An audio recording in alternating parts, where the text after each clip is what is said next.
Assalamualaikum warahmatullahi wabarakatuh. Good morning, ladies and gentlemen. Welcome to today's international webinar. I am Nitya Anisa, your moderator for this event with the theme Rebuilding Cities Post-COVID-19. It's a collaboration by MRT and Kompas TV and also supported by Gojek. I really wish everyone who's joining this event is in good health. We need that during this COVID-19. And all ears, because the first session will have a very interesting topic. It's urban regeneration post-COVID-19. Oh, and I'm so excited for our keynote speakers today. We have Bapak Anies Baswedan, Governor of DKI Jakarta, and also we have Bapak Bambang Susantono, Vice President for Knowledge Management and Sustainable Development, Asian Development Bank. And also we have an amazing lineup of speakers, ladies and gentlemen, who's going to enlighten us with a related topic. We have Bapak Amin Subakti, Chief of Governors Delivery Unit of Jakarta Provincial Government. Good morning, Pak Amin.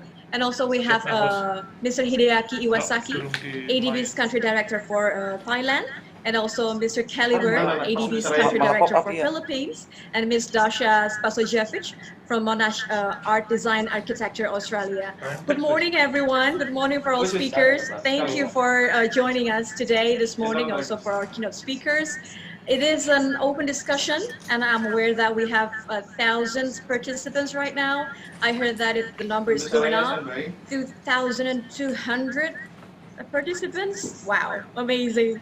And also via multiple platform, I think we also have participants who's joining us via YouTube live stream. So thank you and welcome. The rules are simple, guys, so please turn off your microphone during speakers' presentations and keep all the behavior language according to the event, and all the participants are welcome to give comments and questions.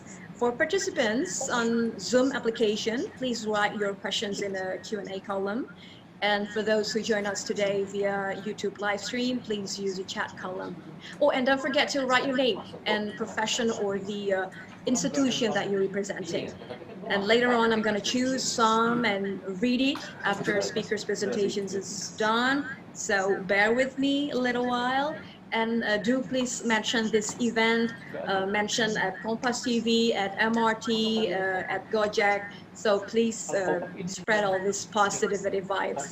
So before we begin, ladies and gentlemen, I would like to ask all the participants today to take a straight pose on your seat to sing the national anthem together, Indonesia Raya.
This is the story of citizens and co-creators that will inspire and impress you. Jakarta, City of Collaboration. Thank you, everyone. So, a little background story before we started. About a week ago, I read the article about the struggle of mass transportation in all the public facilities and urban services in the UK. And so we got me thinking, if concerns about reorganizing urban transport and facilities to meet the challenges of COVID-19 and pandemic in such wealthy cities like London or New York, they're taking it very serious. So what about the densely populated metropoles of the global south? I mean, in cities across Asia, Southeast Asia to be precise. So urban transport systems, I think for me, because I commute to office every day, we're already under considerable strain, because of the massive usage before the onset of the global pandemic. And with the pandemic, I could only imagine that these conditions not being allowed anymore because of, the limitations of COVID-19.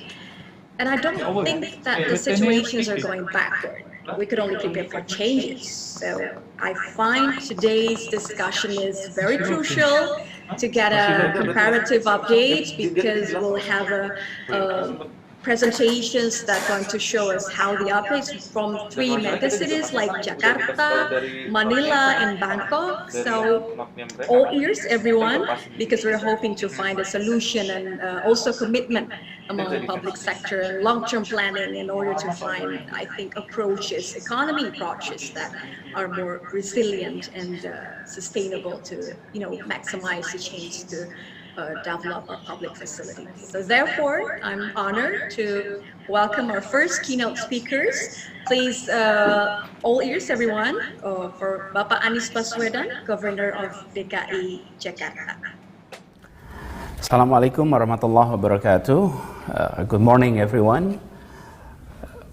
Bapak Bambang Susantono, Vice President of ASEAN Development Bank, all distinguished speakers, and also the moderator, Nitya Anissa, and distinguished participants. First of all, allow me, on behalf of the Provincial Government of Jakarta, to welcome this important webinar, the international webinar on rebuilding cities post-COVID-19 pandemic.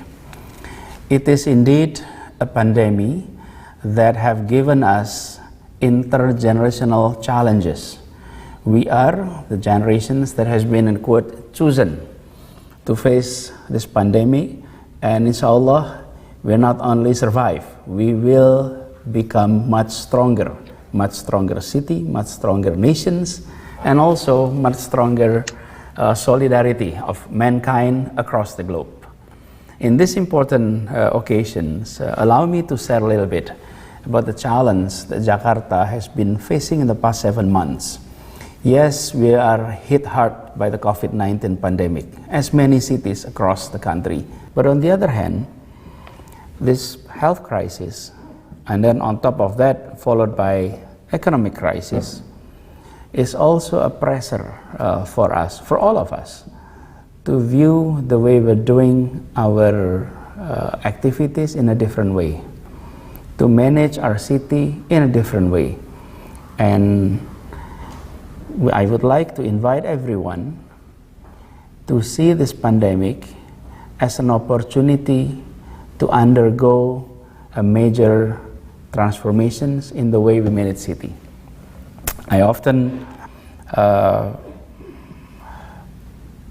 link crisis to accelerated change. Whenever we are seeing what is called crisis, what is actually happening is an accelerated change. And on this occasion, our approach is to make sure that life is prioritized and livelihood is protected. Often we take it for granted, and during this pandemic, suddenly we realize how important that is. And when we are talking about managing our city, we need to make sure that we pay enough attention to the vulnerable groups. And often our planning in our city does not always assume to ensure that vulnerable groups were being accommodated and being prioritized. This pandemic has given us important lessons to make sure that we have less and less case fatality rate. We need to safeguard our elderly groups. We need to safeguard people with comorbids. We need to safeguard individuals that work close to the pandemic. Those are high-risk individuals. And we were educated through this pandemic how important it is to have specific measures for these groups. Now, as we manage city, we must always assume in our planning in the future that there are vulnerable groups that will need attentions, that will need extra measures for facility, for protections. Now, with regard to people's mobility, during this pandemic, we have seen quite an interesting pattern that when people across the globe were being asked to stay home, work from home, study from home, worship from home, we suddenly realize that we in the cities, in the urban area, we have high mobility society, and that working from home at the beginning was very challenging. Studying from home was very challenging. By now, many of us are used to it. Even this webinar, had we not have a pandemic, this international webinar would have taken place in a large-scale room in a big hotels talking about transforming city. But we are now facing this pandemic, and look, everybody is participating from everywhere. Pak Bambang is participating from Manila, and we are participating from Jakarta, and the rest are participating from all across cities. So, new opportunities is there. And some of this new opportunity I would like to mention is, number one is the change of mobility pattern.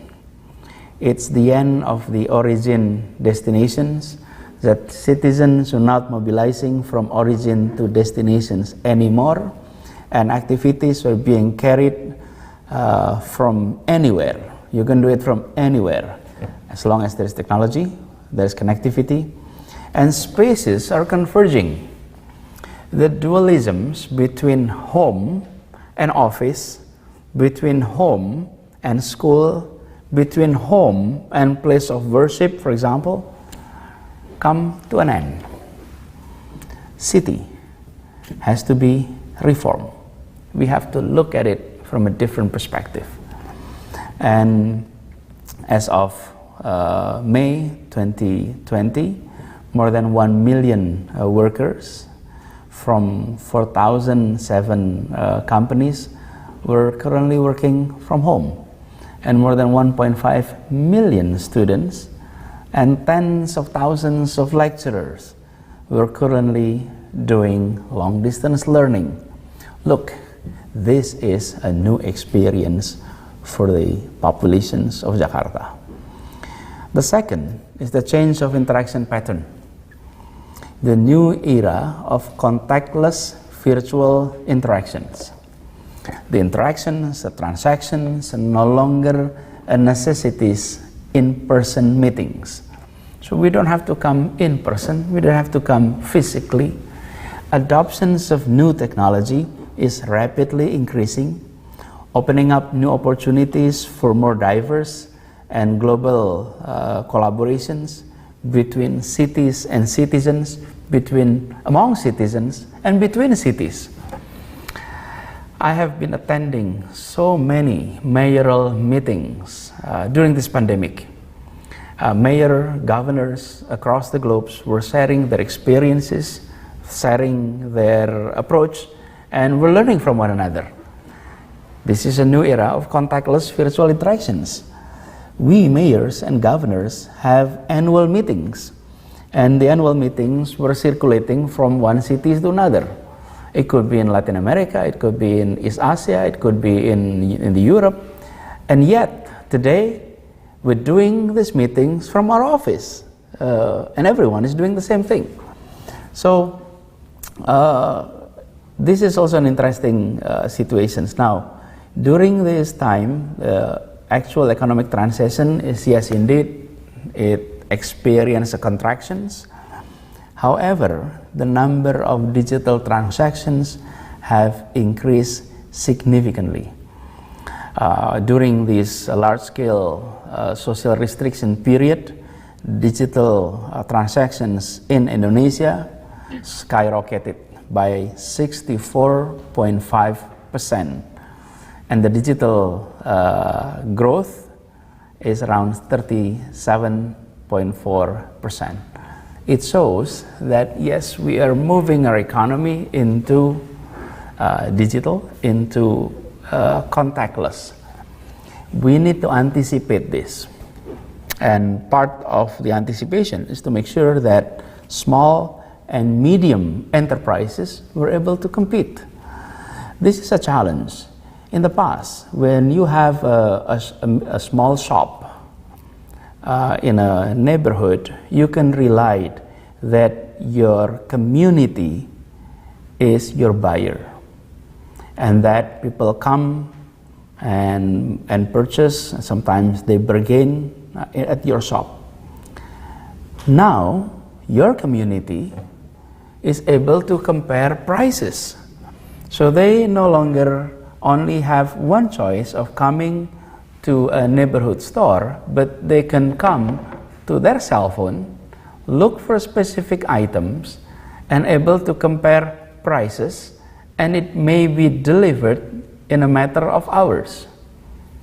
That is a challenge for our small and micro businesses, because sometimes their economic scale is not large enough that they cannot get too small of a margin.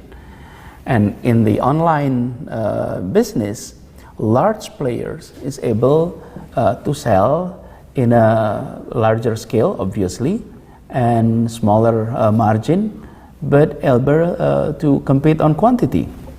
So we need to find ways to make sure that these transformations, the contactless transaction, is also enabling our small and micro businesses. The third point that I'd like to share here is the change of activity pattern. There's a new freedom in time and space. People are now free to bike early in the morning before they go to work, or sometimes going to work with bicycles. And in Jakarta especially, we're experiencing mushrooming of cyclists.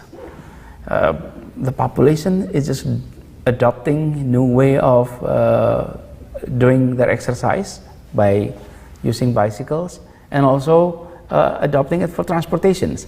We have been campaigning, I've been campaigning on using bicycles, and now it is picking up momentum. It gained tractions, and that we have the atmospheres that allow us to ride bicycle to work, and the general public accept it as new norms. So we are now free to decide where we work, where we learn, where we play, and we can also doing all at the same time and on the same place. It is a new freedom. So we're looking at the data from IDEAS 2020. Around 11.3 million workers in the Jakarta area have been able to practice flexible working system, and the number of cyclists in Jakarta has increased not by small percentage, but by 1,000%. That's data by June. I imagine by the end of the year, we will be seeing much larger number. Now, what about the city? Let me talk about the future of our city. Jakarta is a city around 500 years, and this pandemic presented us a chance to reset some of our economic approaches in a way that maximize the chances of developing more resilience and more sustainable approaches to globalizations. I'm quoting from the World Economic Forum 2020. This is an opportunity that we must take into account. So, for Jakarta, we're reforming the city planning. And on that aspect, there's a paradigm shift. That in the past, we adopted car-oriented development, and then we moved to transit-oriented development, and now, because of this pandemic, we have given the opportunity to transform it further into digital-oriented development. So, car-oriented development, transit-oriented development, and we're moving to the future, digital-oriented development. This is a paradigm shift, and it will require all of us in government and private sectors together working to understand what does it takes to do the transformations, and also to anticipate the consequences of these transformations.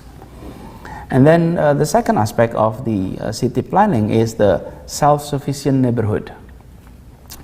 The new city planning allocates the urban facilities and amenities on the proximity of the neighborhoods where citizens live, as many of them would work, would study from home. So self-sufficient neighborhood is something that we have to anticipate, and we are planning into that directions. And the third aspect is the zoning flexibility and repurposing of the space. As the pattern of mobility and the use of space is changing, and it will be more unpredictable, and for some reason it will be more fluid, and Jakarta will depart from Euclidean zoning toward a flexible and performance-based planning approach. So these are three shifts that we will be undertaking. The other aspect is on accelerating digitalizations. Of course, with this pandemic, we all work from a distance, and digital is the solutions. So part one is enhancing digital government services. The one-stop app services, it's here in your cell phone. Please download if you have not downloaded, and it's called Jaki. Jaki stands for Jakarta Kini, Jakarta Today, Jakarta Now. That's Jaki. And these applications you can download on any platform of your cell phone.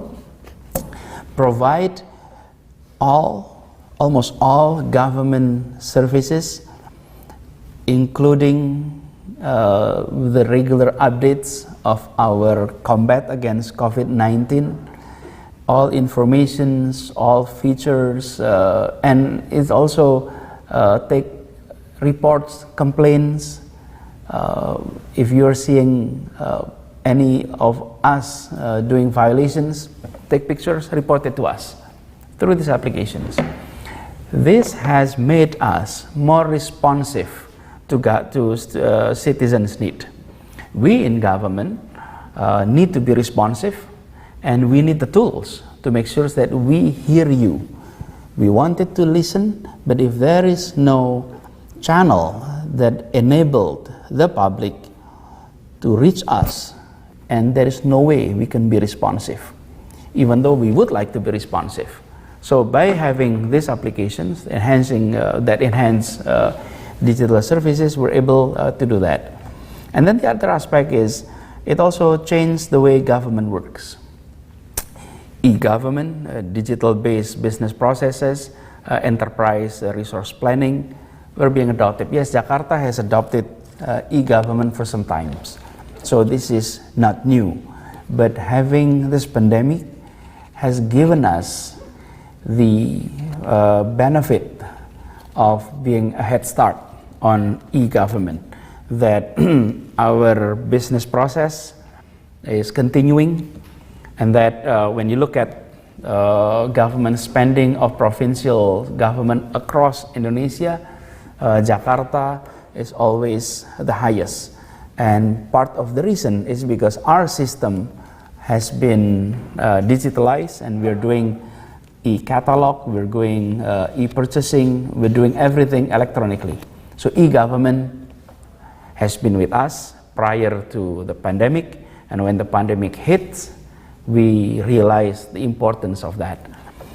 And then exploring digital-based new revenue stream, data and digital transformations, digital infrastructures to intensifying and potential revenue objects. So on the other hand, we're seeing this new revenue stream that we had not seen in the past.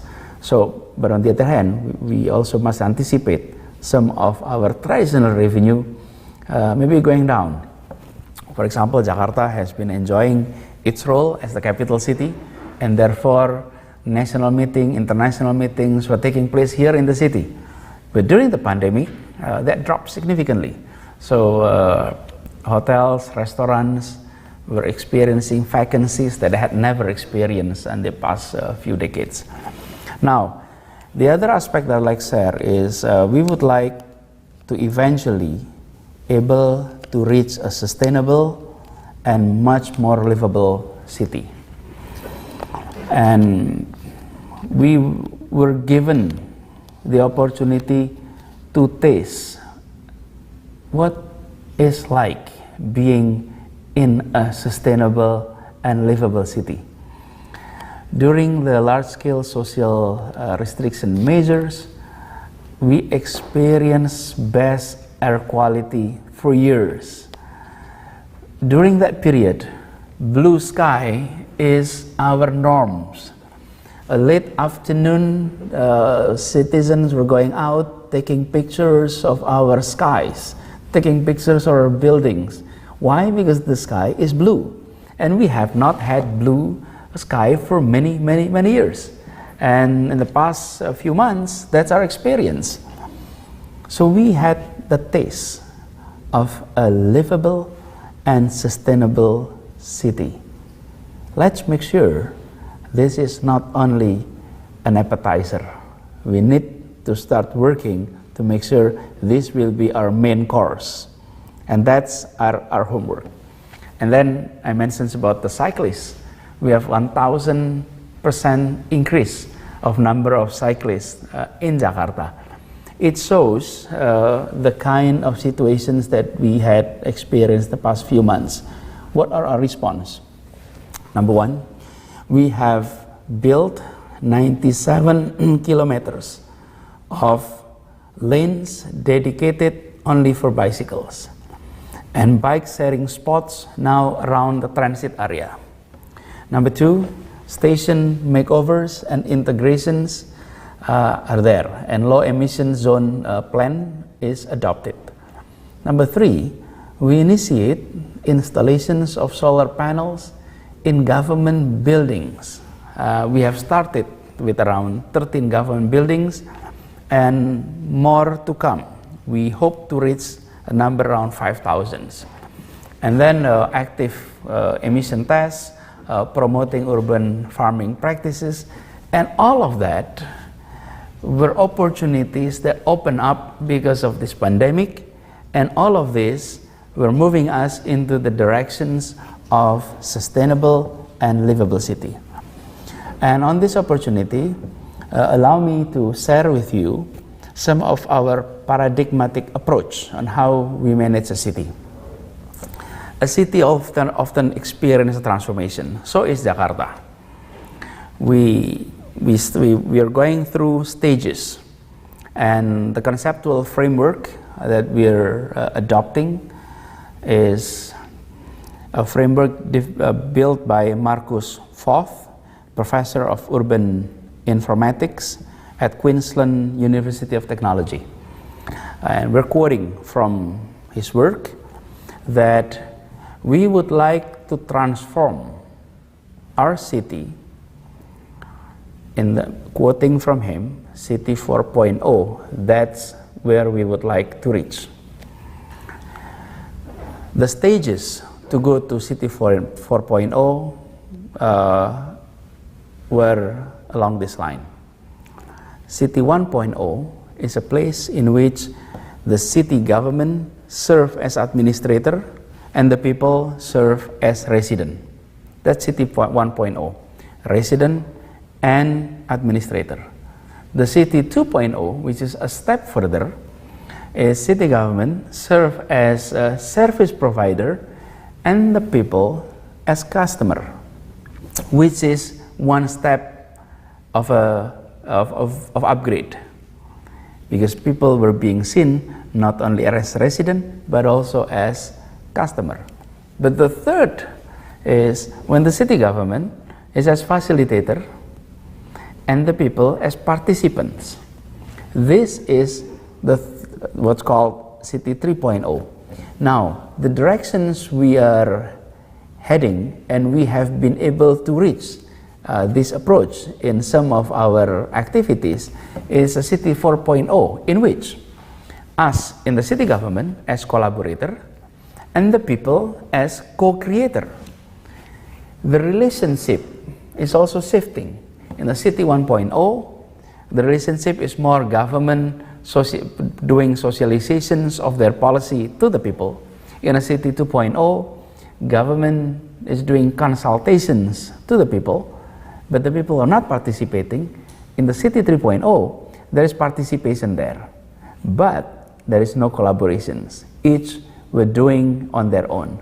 The City 4.0, the people as co-creator, the government as collaborator, and the relationship is collaborations. That's what Jakarta has been doing in the past few years. And we're welcoming participants. So if you see some of our breakthrough on public transport, many of those breakthrough were ideas from the general public presented to us, we adopt it, we collaborate, and then we implement it. And when we implemented that idea, we always share to the public that this idea not came from us, but this idea came from such a group A, B, C, and so forth. And the idea is to make sure that us in government able to borrow ideas, breakthrough that often us in government fail to see. And the public who are enjoying the city on daily basis, who are working on the city on daily basis, they have perspective that us in the city government often overlook. And that's why collaborations has been key, and we will continue to do that. So this kind of webinar is also an area in which we benefit a lot. We learn, and if we think it's something that we are able to adopt, enhance, and benefit the public, there is no hesitation whatsoever on our side to welcome the idea, to adopt the idea, and to implement the idea. So we do hope that through these seminars, through this webinar, we will be able to move into that direction much faster, more sustainable and livable city. And the approach is the approach that is collaborations within the public and the city of Jakarta. Now, with regard to the prototype of the future of Jakarta, the transit-oriented development districts, where we have assigned a few, the Duku Atas, TOD, and then the Istora Senayan, the Block M, and the Lebak Bulus. These are 4 areas in which we are adopting a collaborative development scheme. The city government serve as regulator, and then the MRT of Jakarta serve as the master developer, and the landowners serve as co-developer. In this area, we will be having compact and mixed-use development. We'll be seeing intermodal interchange. There will be affordable housings. Obviously, there will be a green space, bike lanes, sidewalks, easement, and this is an opportunity in which we translate our ideas that we have been discussing and we have been comparing to various different places to be adopted here in Jakarta. So I would like to invite, and we're welcoming ideas, we're welcoming breakthroughs that we may be able to adopt in this for transit-oriented development districts. These districts will mark a beginning of New Jakarta. You will be seeing a different side of our city. And given the opportunity that we were presented, that we have gone through pandemic, we have taken into account some of our experiences while we're going through this pandemic. So these 4 districts is an area which I'd like to invite experts, people of interest to share ideas and treat this as a canvas that share your paintings with us. And this is the opportunity that I'd like to invite everyone to get involved. During the pandemic, we experiencing hardship. Many of us truly struggle, especially our citizens who don't have enough saving in their accounts or who have no saving at all in their account. And therefore we adopted what's called large-scale social collaboration measures. So the large-scale collaboration measures, we invited private sectors to participate in supporting citizens in needs. And in the past, we have 143 collaborators, and we have small medium enterprises of around 78 collaborators, and then we have home learning collaborators, 158 collaborators that have supported access for digital learning. In the futures, we invite citizens to be part of COVID-19 solutions and beyond. And these are some of our measures, our programs that we would like to invite people to participate. And the COVID-19 logistic, for example, 220 collaborators. These include medical equipment, food item, disinfectants, and then the collective support of medical workers. This include the accommodations, transportation, food and beverage, and also psychosocial support. These are some of our activities that you may be able to look at it further. You're welcome to come to Jaki, Jakarta Kini, and able to view some of our work that has been done in Jakarta. Again, I'd like to express my appreciation to the organizers, the MRT, and all participating partners for this webinar. It is indeed an honor to share some of our thoughts, some of our ideas. We do hope that we all were experiencing mutual learning, and I do hope to all participants do take notes and seriously discuss follow-ups. Let's make sure that this is no silent webinar. Let's make sure this is an active, lively webinar in which everyone is able to share ideas, ask critical questions, and demand follow-ups, so that we truly able to take advantage of this digital exchange of idea. Thank you for the opportunity to share, and again, appreciations to everyone involved. Thank you. Assalamualaikum warahmatullahi wabarakatuh. This is the story of citizens and co-creators that will inspire and impress you. Jakarta, City of Collaboration. Mute.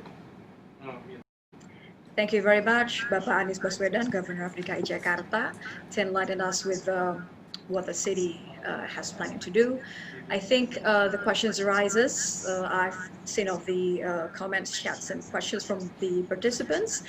I think the most question is like, if the weeks and months ahead will see the relaxations of restrictions and movement in our country, how can an urban transport system, how can an urban public facilities in the, not only in Jakarta, but also Southeast Asia region be reorganized and reformed? I think that's the question that we're going to discuss today. As Pak Anies, Governor, said that it's not a silent webinar.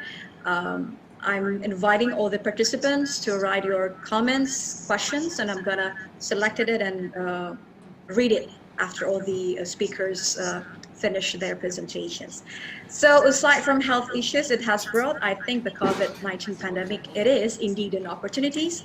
So I would like to hear what this international webinars could brought some kind of sustainable solutions. So therefore, I would like to invite our next keynote speaker. Please welcome Bapak Bambang Susantono, Vice President of Asian Development Bank.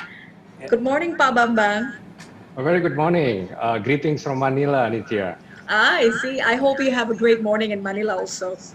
Yes, we do. So I think Pak Bambang is very interesting that we heard Pak Anies, the government of DKI Jakarta, said that this pandemic is kind of our opportunity to change all the patterns, the mobility patterns, the interaction patterns, the activities pattern. You know, how can we redefining our city? And obviously we cannot do this alone.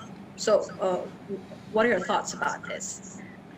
Yes, indeed. I mean that in every crisis there is opportunity, and a great reset like this will, leading to emerging of a new era where cities has to adapt and adopt, right? So let me start by honoring, I'm very honored to be part of this webinar on rebuilding cities post COVID-19. And I want to join this important discussions by sharing some region-wide Asia-Pacific perspective on the challenge that we currently face and actions we can take to regenerate our cities and make them more livable in post-pandemic new normal. Today's city face many challenges. These include rapid urbanization, infrastructure deficits, increasing climate change and disaster risk, aging society, and emerging threats like terrorism and cyber attacks. COVID-19 deepened these challenges, and it shows just how fragile the old normal was. The virus found a natural incubator in the urban environment. More than 90% of confirmed cases occur in cities. The urban poor thus become particularly vulnerable, not having the financial means to ward off its impact. In developing Asia, where most of them work in the informal sector, with no savings or social protection as a safety net, the lockdowns made it impossible for even their basic needs to be met. Many national governments, as we know, did help with emergency stimulus packages, with supplies or cash distributed through local and city government. Beyond this, local authority needed to devise urgent and decisive policies to increase everyone's safety from the virus. Such actions were extremely critical in a densely populated area with much higher chances of spreading the disease. So if I may have the next one. Yes, that's the slide. To set the scene, let me first describe trends of urbanizations in the regions. We all know that urbanizations, especially in developing countries, is one of the most significant global trends that will define the future. Asia and Pacific is home to more than 56% of the world total populations and 54% of the world urban populations. It is the fastest urbanizing region in the world, as can be seen from the chart. The region has some of the most populated and densest cities in the world. 20 of the 33 global megacities, or those with a population of 10 million or more, are in Asia. And since the year 2000, there were 36 cities in the world that grew more than twice as fast as the global annual average rates of 2.4%. 20 of the 36 cities are located in Asia, with 17 in the People's Republic of China. So there is also significant change happening in urban footprints. They are going beyond an individual city administrative boundary, like Jabodetabek. The agglomeration of urban area, including peri-urban areas, economic corridors, and city regions, require coordinated governance, land use, and infrastructure planning, which are generally lacking in the regions. Now, COVID-19 has become the most urgent crisis of our time.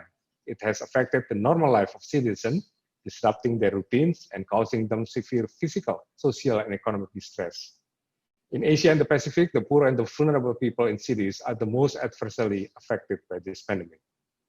So most cities in ADB developing member countries face inadequate urban services and deficits in basic urban infrastructure, such as transport, water supply, sanitation, wastewater, solid waste, energy and telecommunication, and also social infrastructure, such as healthcare, education, public and community facilities, and affordable housing.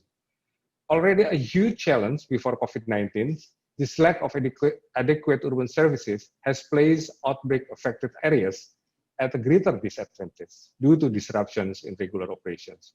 We also see intensified impacts on vulnerable people. They include slum residents, pavement dwellers, squatters, homeless persons, informal sector workers, and migrant workers. Cities with high-density environment, informal settlement, and slums face high exposure to the risk of COVID-19. Thus, the urban poor and the vulnerable face dual challenges, from increased probability of getting affected by the disease and from reduced livelihood due to economic restrictions. Vulnerable people who live in overcrowded, unsafe, and unhealthy conditions also find it difficult to comply with the prescribed social distancing measures. Their problems are made worse by substandard housing and a lack of access to water, sanitation, and hygiene facilities. So also we know that local government are the forefront of tackling the crisis on the ground.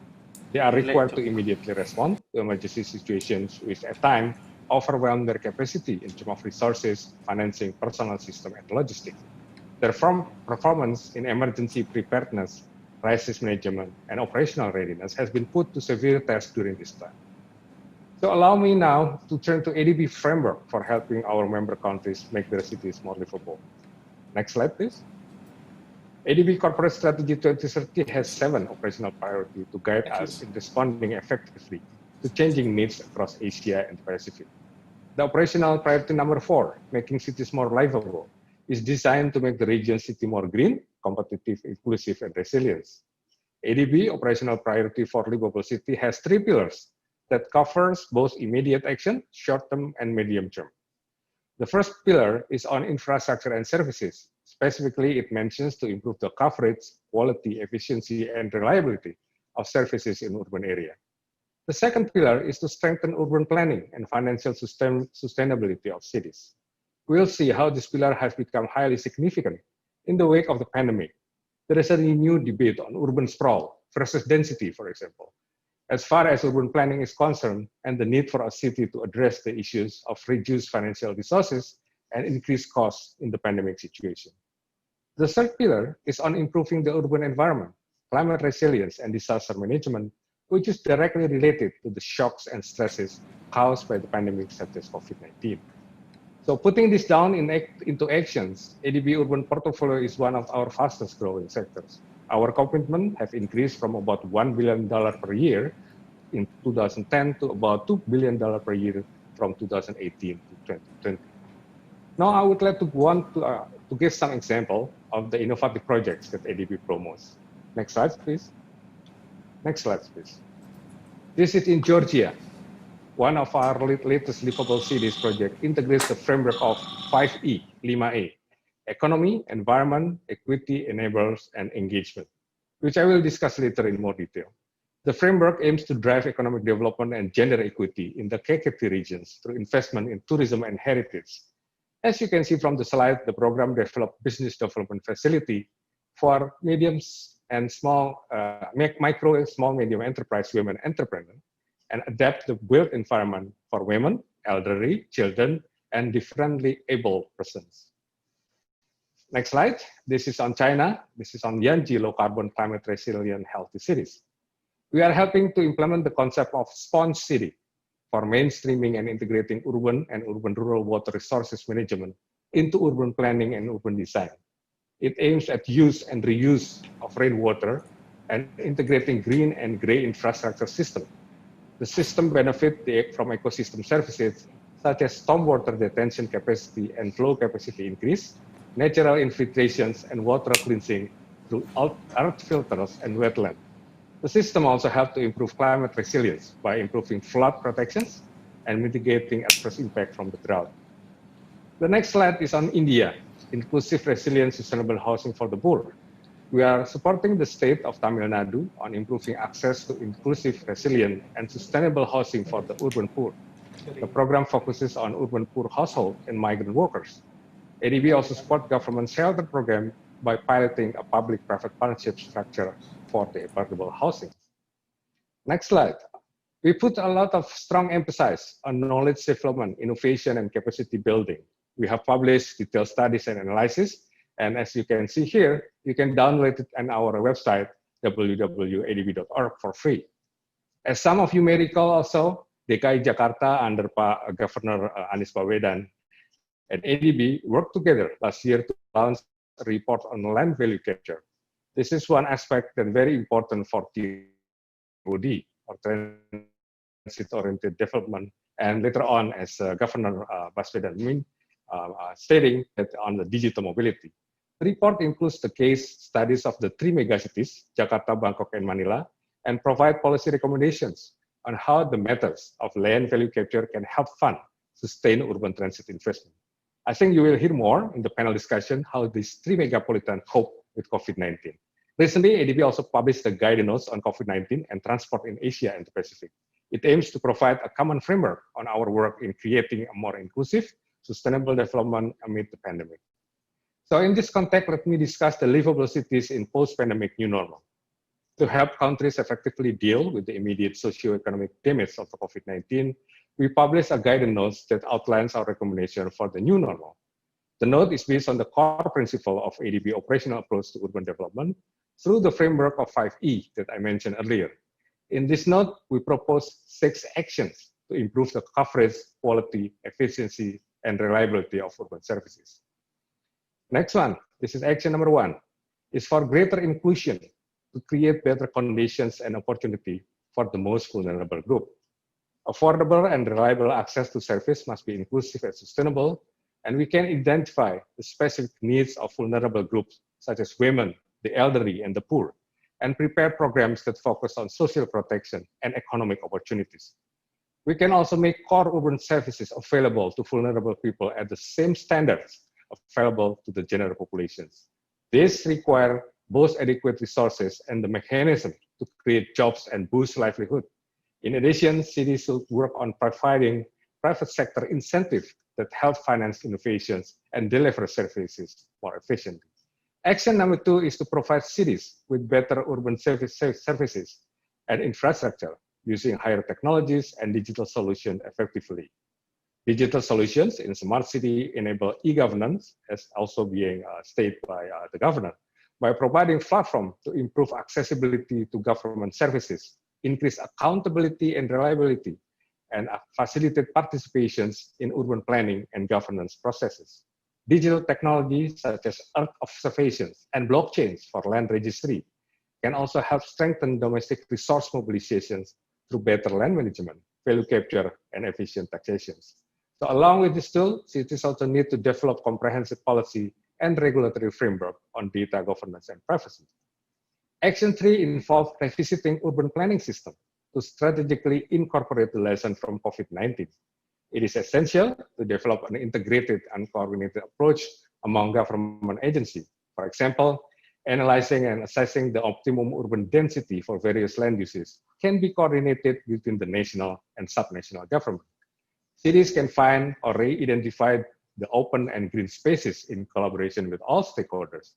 Public spaces, like there are necessity for people's physical activities, therefore making them available is part of the bigger plan for innovative land and infrastructure development. The fourth action is to strengthen the financial sustainability of cities and increase the governance capacity of various stakeholders. These actions require fiscal strategies that enable cities to maximize revenues and optimize expenditure.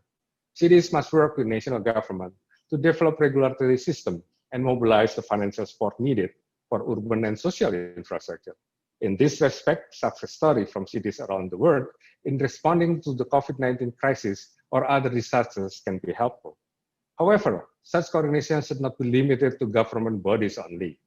Partnership with the community-based groups through public-private people partnership are also essential to improve service delivery and ultimately to build capacity of citizens. Under the new normal, we are reminded of the importance of building healthy and environmentally sustainable cities. This is the fifth recommended actions. Together, we can develop principles specific to each locality that define how to keep cities functioning in case of an economically disruptive event. Cities will need to do health impact assessment, prepare age-friendly plans, and conduct system thinking on what constitutes a healthy and environmentally sustainable city. For example, we need to promote energy efficiency to reduce demand for conventional energy sources and increase access to heating and cooling services for vulnerable groups. There is also a need to review processes for applying risk-sensitive land use management, nature-based solutions, circular economy, and low-carbon practices. Finally, Action 6 addresses how to build resilient cities, cities that can absorb shocks and stress due to pandemics, disasters, and climate change. Under the new normal, we need to think systematically about what makes a safe and resilient city, and then mainstream this into urban governance. Building better post-pandemic cities also require the climate-resilient delivery of core urban services, as well as effective disaster management and response plan. Now, what is the way forward and how COVID-19 will influence urban development in Asia? Our assessment is that government efforts supported by programs like the ADB programs have a high potential to increase the immediate and short-term and medium-term. Livable cities programs are likely to see increased focus on the following areas. First, integration in the urban planning process, the lessons from COVID-19. For example, rethink about urban density and developing secondary cities as alternate magnets for rural migrant workers. Second, more projects with focus on social services, such as education, healthcare, affordable housing, and greater social protection measures for the most vulnerable group. Third, improvement of urban environment, including uninterrupted urban services, such as water supply, sanitation, wastewater, solid waste, and medical waste management. Fourth, greater focus on strengthening the financial sustainability of cities, supporting financial inclusion, and building capacity of urban institutions and other stakeholders. Greater focus on healthy and resilient cities, including climate change, resilience to pandemic, and other disruptive events are very important. So I want to close by highlighting again the importance of the 5E framework. The first E, economy, means ensuring our cities are competitive and can provide access to jobs and services to their residents. Second E is equity, entail inclusiveness and gender equality in our cities, including ensuring access for differently able individuals to urban services. Third E is environment, stands for sustainability of our cities characterized by healthy urban environment and resilient communities. Then enablers involve ensuring our cities have adequate governance capacities, including financial management. And the final E, engagement. Engagement involve having platform that will ensure communities are engaged in planning and decision-making process in all aspects of urban governance. So to close, allow me again to reiterate that ADB is committed to continue working closely with our member countries, including Indonesia, as we transition to the new normal and work to build forward better, not build back better, but build forward better. Indeed, we need to work together to tackle the challenges and build on opportunities. If we do so, I'm confident that we can regenerate livable cities that are greener, safer, more inclusive, resilient, and sustainable. Thank you very much. Over to you, Nitya.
Thank you very much, Pak Bambang Susantono, Vice President of Asian Development Bank.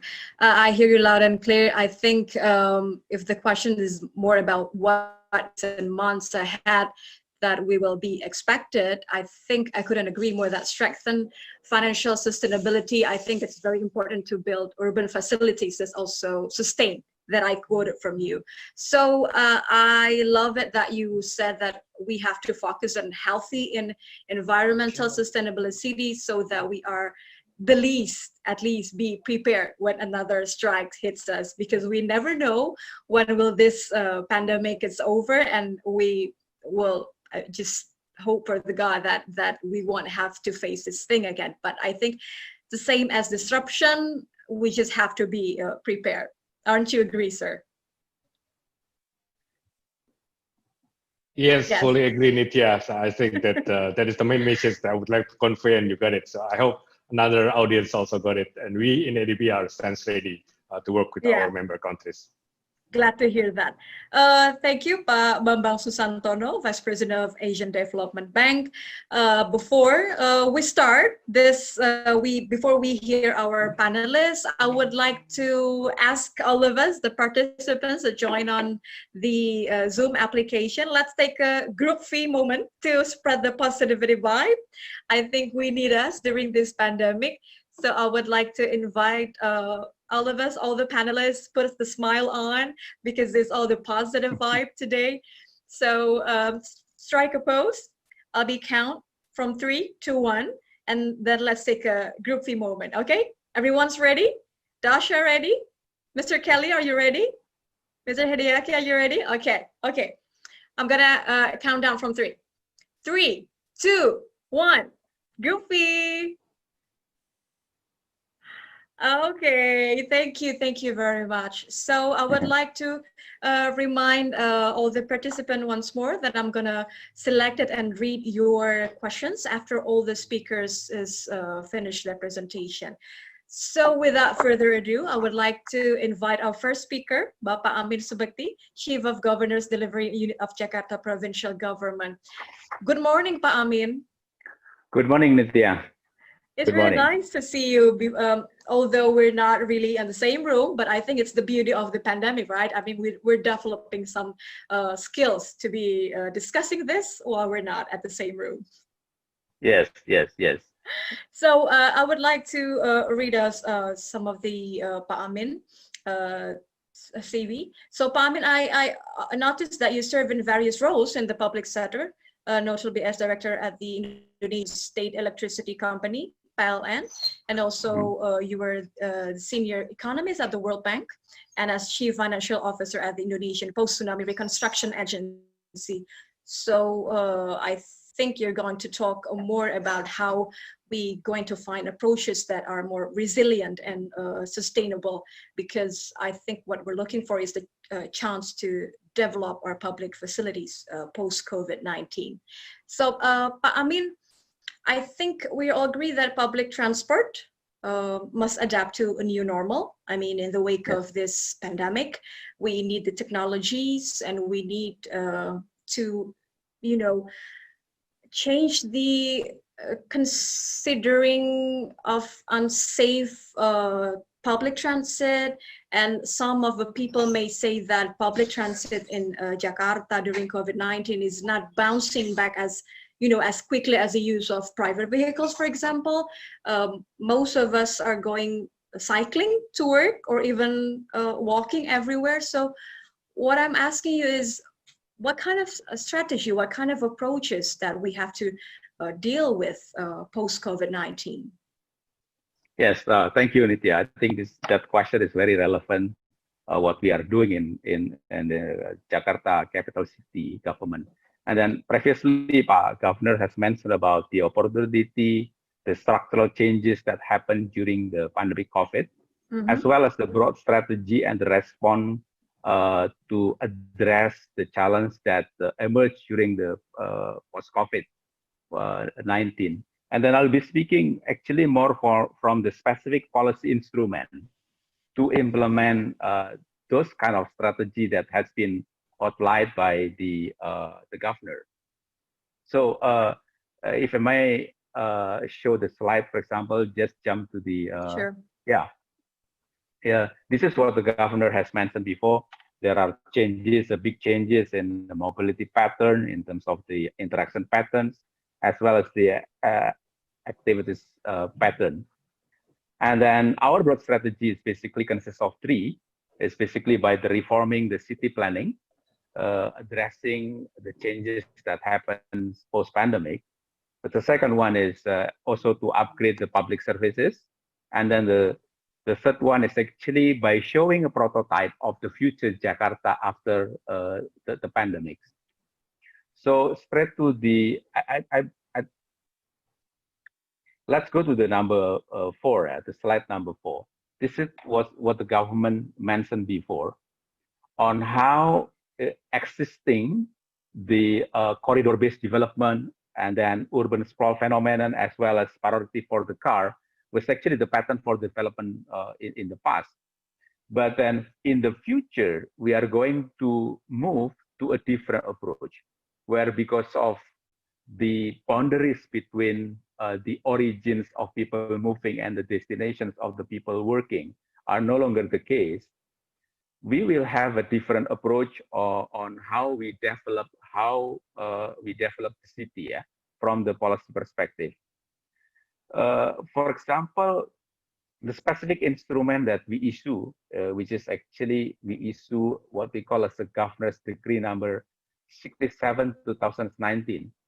The regulation was established before the crisis was happened, but actually this is still relevant on how actually we basically develop a more concentrated district, in Jakarta, in particular in the corridor or MRT. So if, for example, the very big change in that regulation is something like this. If in the past, land consolidation can only be happen if by sales and purchase agreement, and permit can be submitted to provincial government only by land owner. But with this regulation, what happened is we want to create several growth center. We want to create a several activity center that combine both of where people living and then where the people have activities, and with certain parameter that we set. For example, from the environmental perspective, from the utility perspective, from the energy perspective, even from the social interaction perspective. So we want to see an area that integrated in a small area, and we have like 20 or 30 district or area that have that kind of features.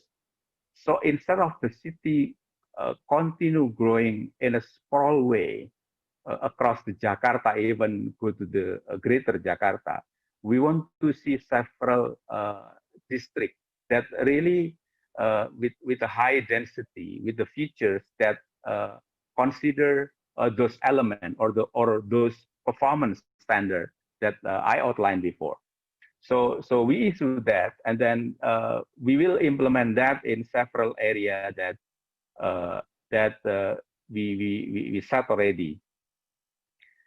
And the second specific policy instrument to achieve the transformations of the city after the COVID happened is actually on how the simplification and the digitalizations of the permit. For a city like Jakarta, for example, one of the permits that oftenly required by the business community is actually on the building permit.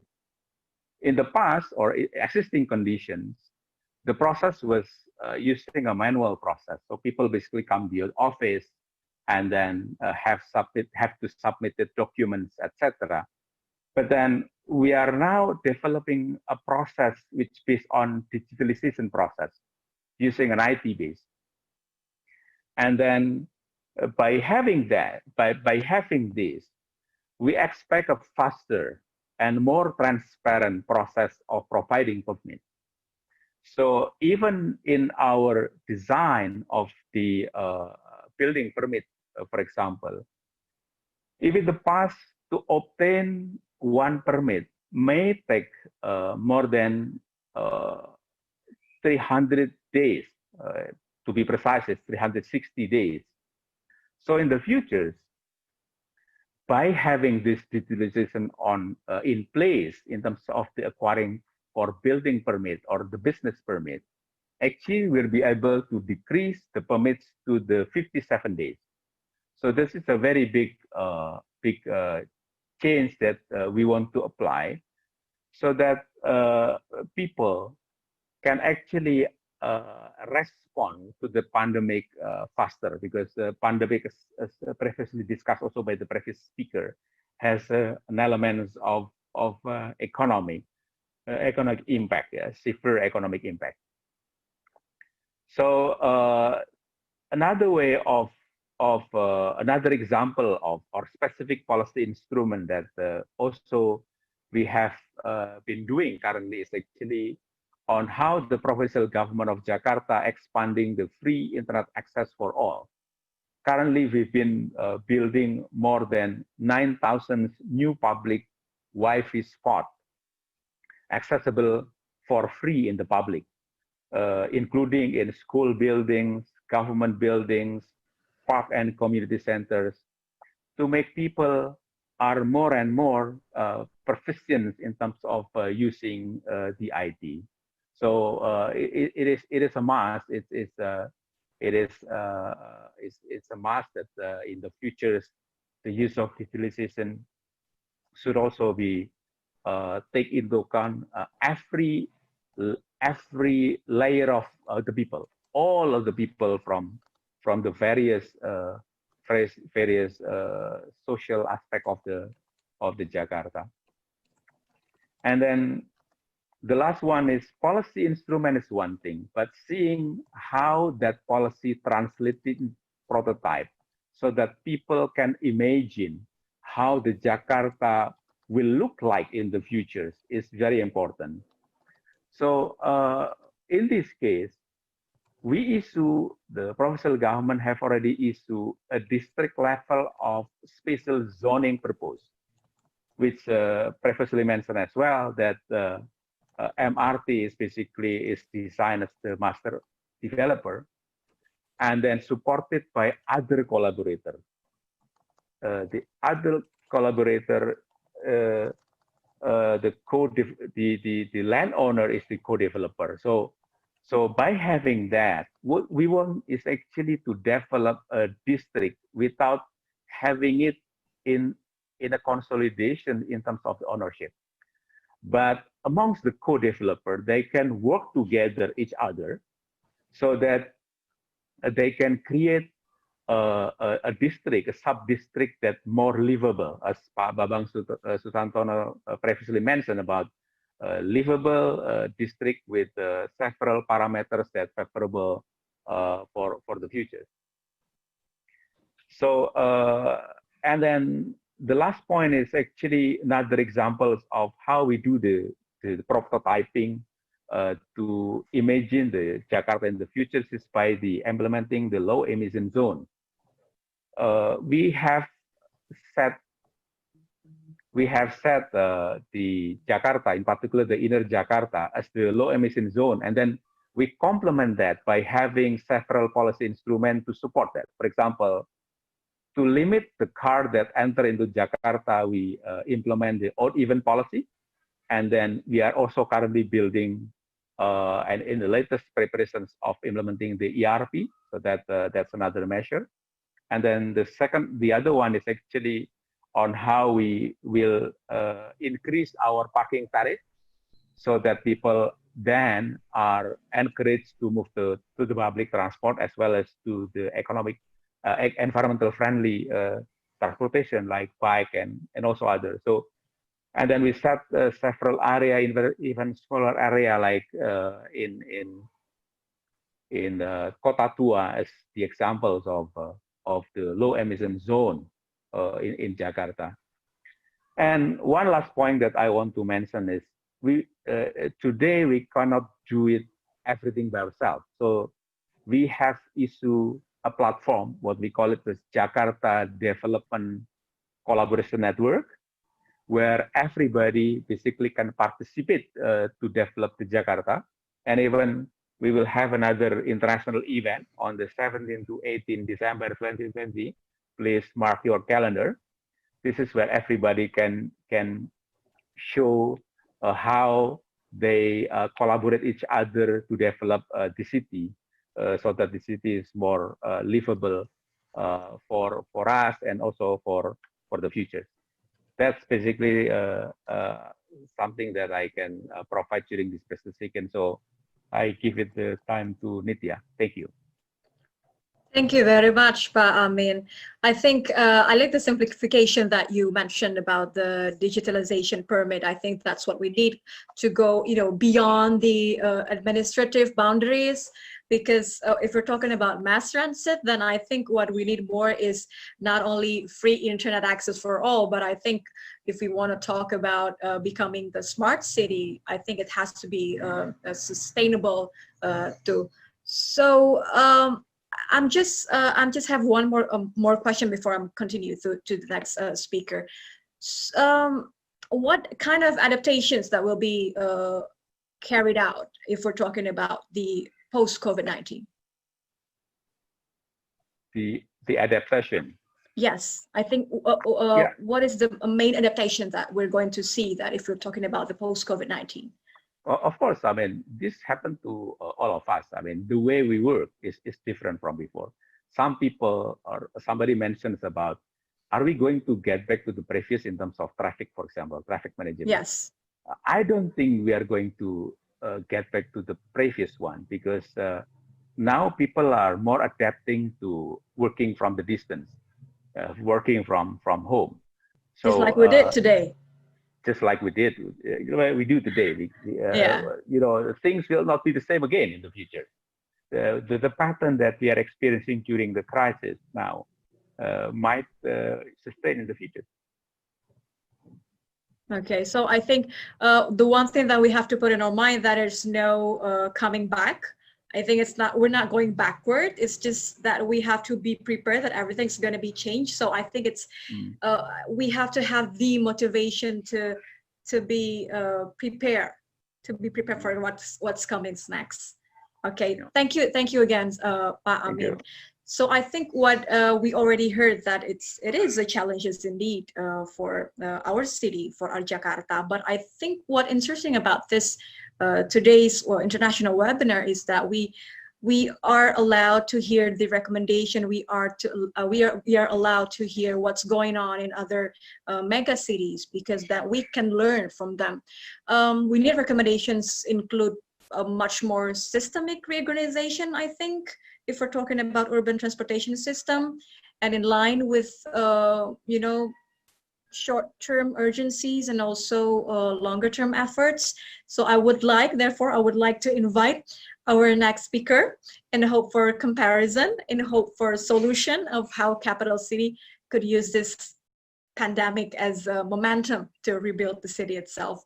I would like to invite Mr. Hideaki Iwasaki, ADB's country director for Thailand. Good morning, Mr. Hideaki. Hi, good morning, Nitya. It's so nice to see you, and it's so nice to be able to talk about this issue, because even though we're talking about post-COVID-19, I think it's closer than we thought. I mean, the preparation is not going to happen in months. I mean, like, we have to be able to do it now.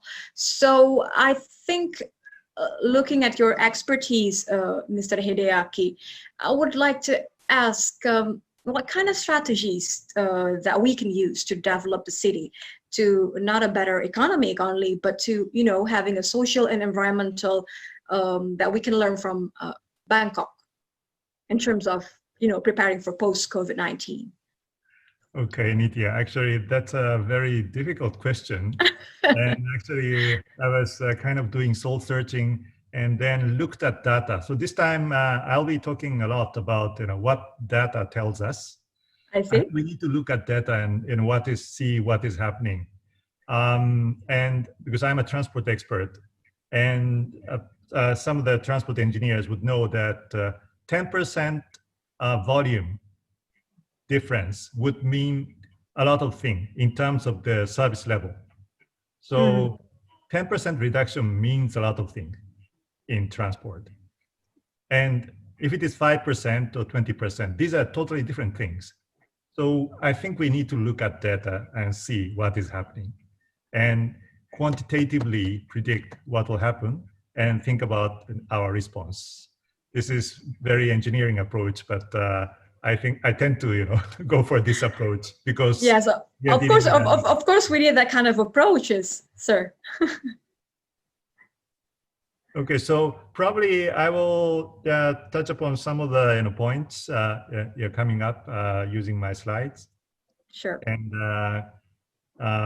probably I'll first go to the second slide, please. Next slide.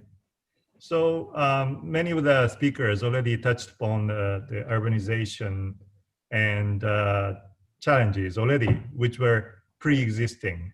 I took these out from our recent strategy document, Strategy 2030 Operational Plan for Priority 4, which our Vice President touched upon. This is making cities more livable. And urbanization brings about good things.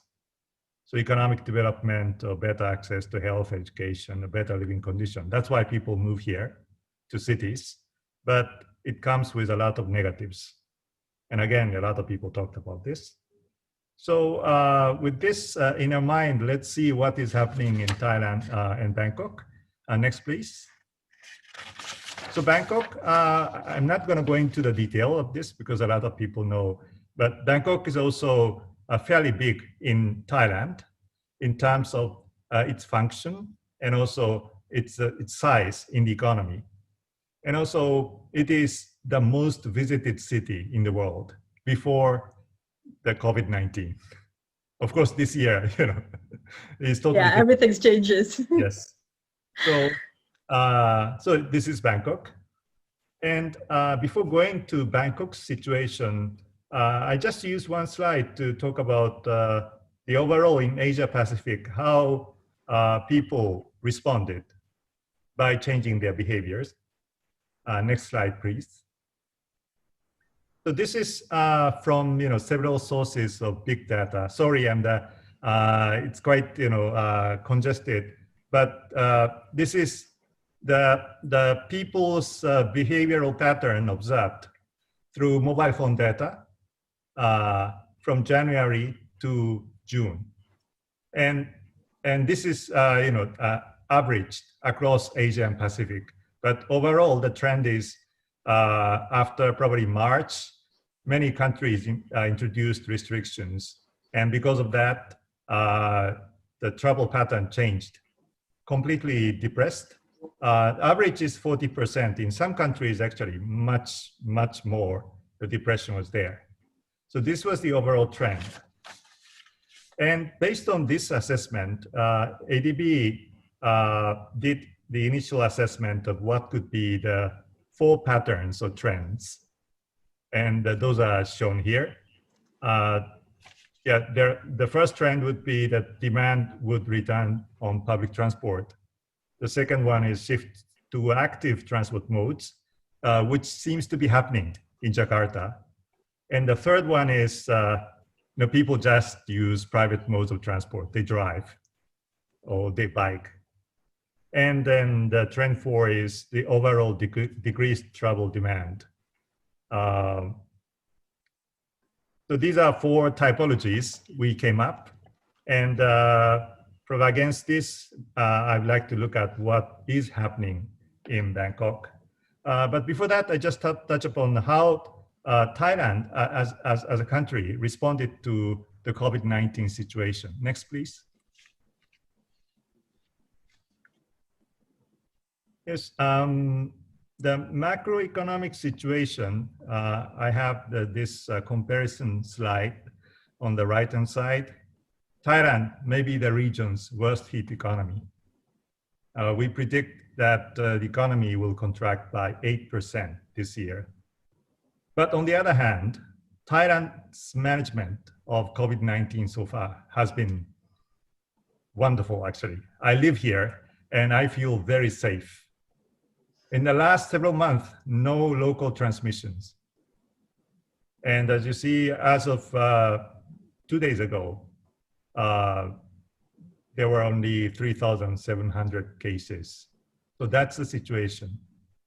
So in a way, Thailand is kind of out of the COVID-19 pandemic situation and probably getting into early post-COVID-19 situation. So by looking at the situation in Bangkok, you might be able to draw some ideas about what is really coming.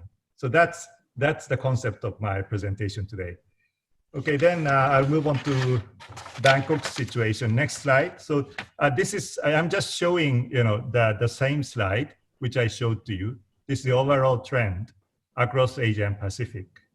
And during the same period, next please, in Bangkok, basically the same pattern we observed. But the extent of the drop of traffic volume was much more, actually. We went down to almost 80% for, walking. So less people were walking. And I really didn't see people actually on the street during the, those Pandemic. April, May period. Mm-hmm. Yes. And of course, this may be because all the tourists, those 22 million tourists, they are all gone. No tourists at all in central Bangkok. And then after June, actually, all the restrictions were lifted. So let's see what happened. Next, please. So I'm showing the last 4-month trend, July, August, September, October. Basically, even after all the restrictions were lifted, still the walking and driving trips are much less than the baseline. So that's what's happening now. This is from the big data. So I want to have a closer look at the data, from location data. So that's the next one. This gives more breakdown into, where you were actually. And according to this, I'm sorry, could you go back to the previous one?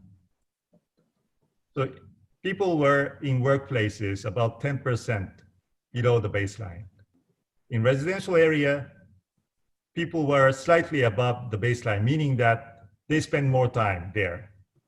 And at transit stations, 20 to 30% below the baseline. So, and baseline is basically the first 5 weeks before the pandemic in this year. So this is, some details of how people are behaving now. Okay, then the next, I directly looked at the transport operators' ridership data. And this is also telling the same trend. But one interesting thing is one company here operates some of the metro lines as well as toll road. If you look at the toll road data, it's almost back to normal in early September. But the BTS SkyTrain, you may know that, which runs the city center, still, there's a huge drop in terms of ridership. The top left-hand side, MRT, actually, they opened a new line last year. So toward the end of last year, the ridership went up. So actually, it's still far below the previous level. So from this, probably we can say that the mass transit lost a lot of their ridership, but the road is almost back to normal. I just showed the network map. Probably this may be a bit too small. Then the next one is, could you go back to the previous one? Yeah, this is, I also looked at the electricity usage. This is from the the utility company which serves the metropolitan Bangkok. And from here, again, there's an interesting trend. So businesses, they are consuming less electricity, irrespective of their size, large or small, in Bangkok. Particularly those types of establishments, which are hotels and other businesses providing lodging. You see, there's a huge gap, the bottom left-hand side. But the residential area, they are consuming much more than before. And that trend is still continuing. So this means that people stay home, probably they need to turn on air conditioning. So yeah, they spend more. Yeah. They're hanging at their home. Yes. They're surviving at their home. Okay, then, next please. Probably from these data, I also tried to look at water usage, but unfortunately I couldn't get any timely updated data. So I just looked at these, but probably first, in terms of mobility or transport related behavioral change, there were 4 typologies. So against those 4 trends or typology, we can say that probably demand has not come back to public transport. Shift to active transport modes, at least in Bangkok, it seems it is not happening. Probably in Jakarta it is happening. It is indeed. Yeah, and the private transport mode, highly likely this is happening. Just looking at the road traffic volume, it's almost back to normal. And overall, decreased travel demand, that is there. And it seems that after lifting the restrictions, still it's continuing.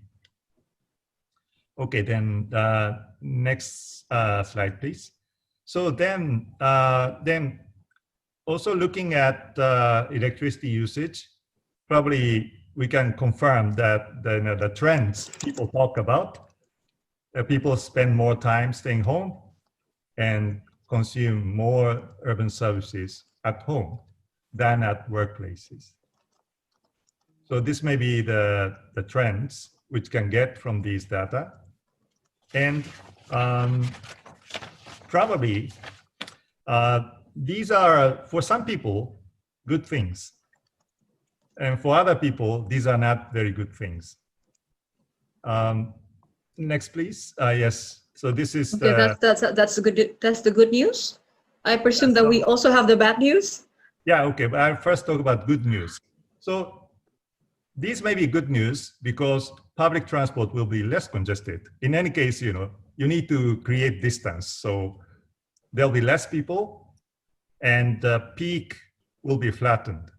And again, as a transport expert, flattening peak is really something we cope with in planning urban public transport. So at least one problem already solved with this.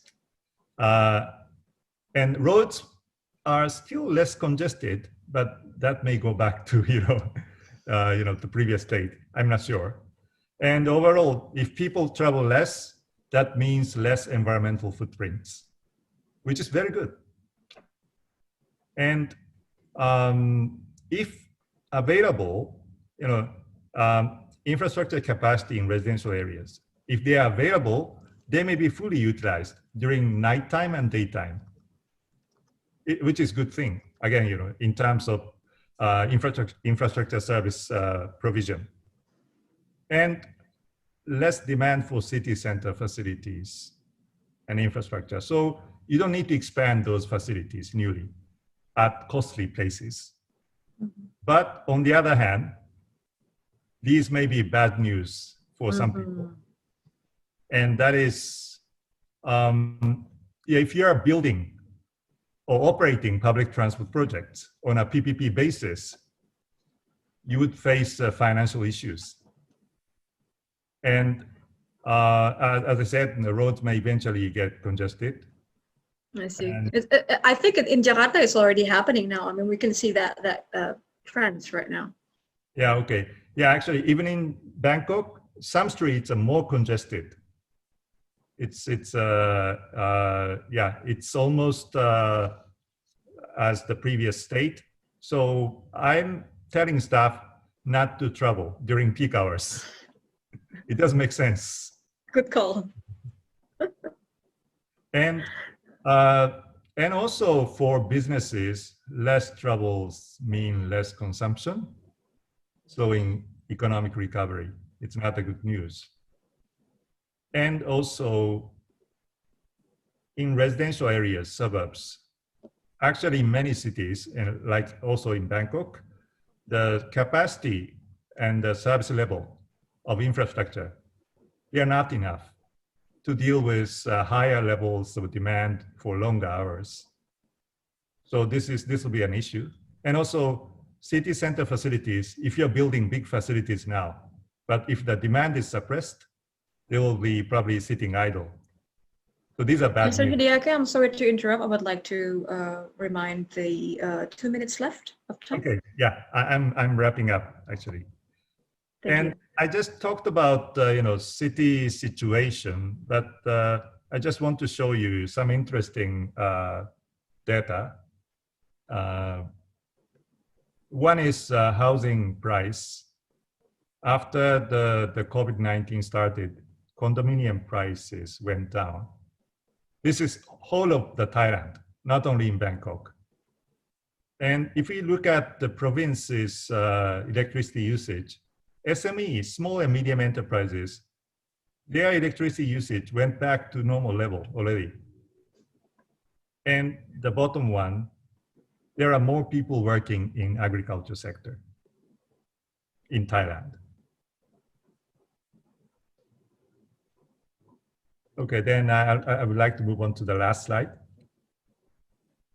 Okay, so today I showed to you a lot of data, and it is still too early to recommend any concrete actions out of these. But here are some thoughts. And again, and I would like to highlight that it's important to monitor and identify emerging trends using data and technologies, and they are available. So we should be continuing that. And we need to challenge the existing assumptions for urban development. What I mean is actually higher density and more demand is a good thing. That's the general assumption in urban development. And also coping with the negative effects of those. That's what infrastructure providers are doing in urban areas. But we may have to challenge this. And the primate cities, third point, primate city is the largest city in a country. Jakarta is important, Bangkok is important, but we need to look at secondary cities. Already some of the speakers mentioned, and rural areas. Because people move from there to big cities. And they may go back to those places, which seems to be happening in Thailand. And this kind of information sharing, lesson sharing would be very important. So I would recommend that this will continue. Thank you for your attention. Thank you very much, Mr. Hideaki Iwasaki, ADB's country director for Thailand, also experienced transport sector expert with works experience both in policies and projects. We can see that from the data. I think what can I summary that challenge the existing assumptions for urban development. We can consider the ever-changing responses to the pandemic by economy, by social sector, and of course in different geographical areas. So I think it is the recommendation, even though Mr. Hideaki mentioned that it is still too early to make concrete actions, but we can only be prepared, right? Okay, so I would like to move on to our other mega cities. We heard what happened in Bangkok, Thailand, and I would also like to hear what happened in Manila, Philippines. So I would like to invite our next speakers. I would like to invite Mr. Kelly Bird, ADB's country director for Philippines. Good morning, Mr. Kelly. Good morning. Thank you very much, Nitya, and thank you very much for inviting me to participate in this webinar, and I'm very honored. So thank you very much. In my talk today, I'm going to be talking about the Philippines experience with infrastructure. I will, and particularly how it's going to be impacted by the COVID pandemic. So I'm going to start with defining the problem, government strategy, and some in the audience may be aware of the Philippine government's build infrastructure program. Lots of projects. Lots of projects, and very timely too, given the health and economic crisis. I'll talk about how government's adjusting that for post-COVID, and also how ADB is supporting the government's build program in Manila. And I'll give some examples of what we're doing. I just want to, reiterate that mass public transportation is still going to be critically important. When you have large urban centers, you have to move people around. I think, during this pandemic, there will be underutilization of that, but we still have to remember the long term, the next 20, 30 years, and make those and prepare for that as well. So if you can put up my first slide, next slide, please. I just want to define the problem. You'll see this is the natural city of Manila, 1992. If you just look inside that red figure with the red shaded area, the black border lines show the Metro Manila administration, the administration boundaries of Metro Manila. But the natural city is defined by that red shaded area, and that's determined by satellite data, night lights. And so when you get that nightlight satellite images, that's natural Manila. Fast forward 14 years, and you've seen the natural city of Manila expand tremendously. And by 2016, it was estimated to be approximately 40 million people in that massive natural city. So transportation infrastructure has got to be very important. But coupled with that rapid urbanization is the Philippines' underinvestment in infrastructure. So if you look at the next slide, this is public spending on infrastructure as a percentage of gross domestic product. Up to about 2013, government was spending around 2% of GDP on infrastructure. Under the current government, when it came in 2016, it started to increase those percentages. And so it introduced its build infrastructure program, and infrastructure spending by 2019 got up to about 5.5% of GDP. So it more than doubled. So infrastructure spending was core to this government's economic social program. We do expect this year it to drop to about 4% because of the constraints on fiscal space, but next year the government plans to increase that back up to around 5.4%. So the government sees infrastructure spending critically important, not only, partly as a tool for economic recovery, but also to continue to address that underinvestment in infrastructure.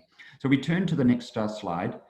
With rapid urbanization, with underinvestment or past underinvestment infrastructure, what we have found is huge traffic congestion in Manila. So if you shift to the next slide, please.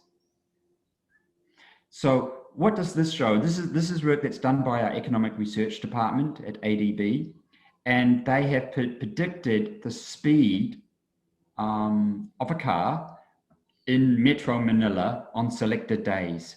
And we look at those two bottom lines, that shows just before the lockdown. And if you are traveling in Metro Manila between 6 a.m. and 6 p.m., you'd be traveling around 20 kilometers per hour. So you could imagine, that's how congested it is.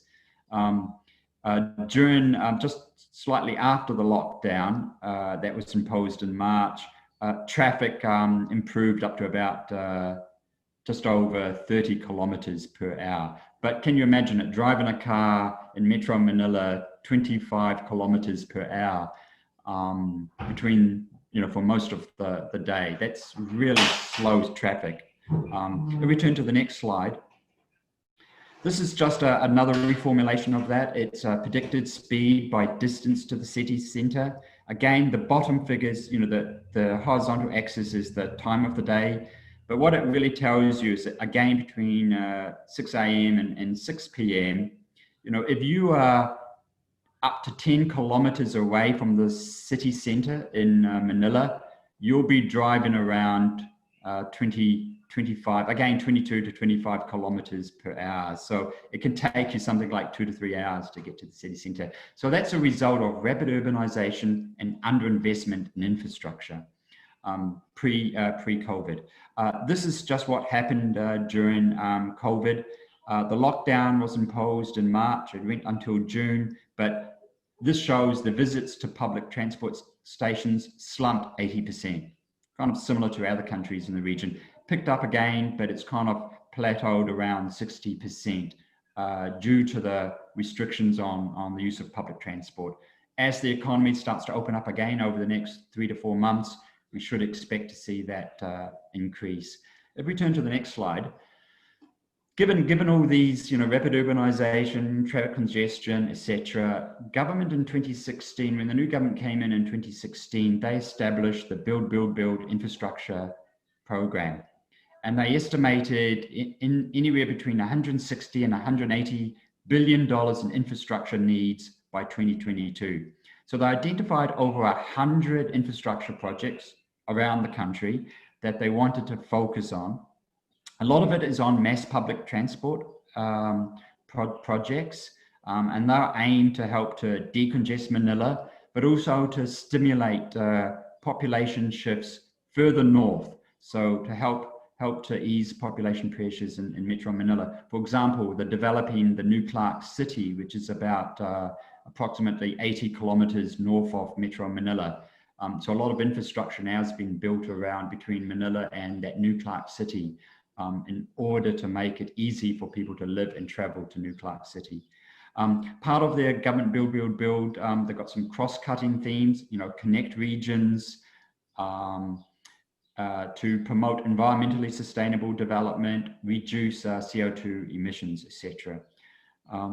They've also adopted a number of different financing modalities, overseas development assistance like ADB, but also PPPs and government spending. If we go to the next slide, for COVID, the government has made adjustments to their strategy. And first of all, they see their infrastructure investments key to the economic recovery in 2021 and beyond. So they are focusing on those set of infrastructure investments that are procurement ready, and they have high economic growth and employment multipliers. They want to look at those infrastructure programs that promote long-term competitiveness, livable cities, climate friendly, but they also have to fit within the government's medium-term fiscal sustainability framework. A lot of budget spending now has been diverted to assisting vulnerable families, such as social protection grants, wage subsidies. Tax revenues have fallen, so the budget deficit's going to be much larger than normally. So those infrastructure programs have to fit within that fiscal framework. But they also recognize that the investments that they will be implementing, particularly mass public transport investments, have to allow for flexible social distancing concepts and measures. You know, when you do have a pandemic or there are risks, you want to have certain spaces between passengers. But hopefully when a vaccine is discovered and distributed, you know, those social distancing measures can be relaxed over time. If I go to the next slide. I'm sorry to interrupt. I just want to remind the 2 minutes time left for the presentations. So let's go back to the slides then. Let's go to the next slide. So ADB is supporting Metro. Next slide, please, to the map. Yep. So here we have going back to Metro Manila. So the Asian Development Bank has a large program with the Philippines where we are helping to prepare infrastructure projects, and some of them we will finance. So a couple of years ago, we approved a $300 million loan, which was dedicated to providing quality preparation of infrastructure projects. So we're able to finance global engineering companies to work with the government to prepare these projects. And some of these projects we are financing. So if you look at this map, we've got a number of different projects, and they are focusing on railway systems. So it's from New Clark City way down to the south of Luzon. We're looking at safe pedestrian walkways that are helping to connect passengers with the different stations in Manila. We're focusing on light rail, so we have what we call a MRT4. We're also working with the government of Japan to finance partly some of their subway that they've started.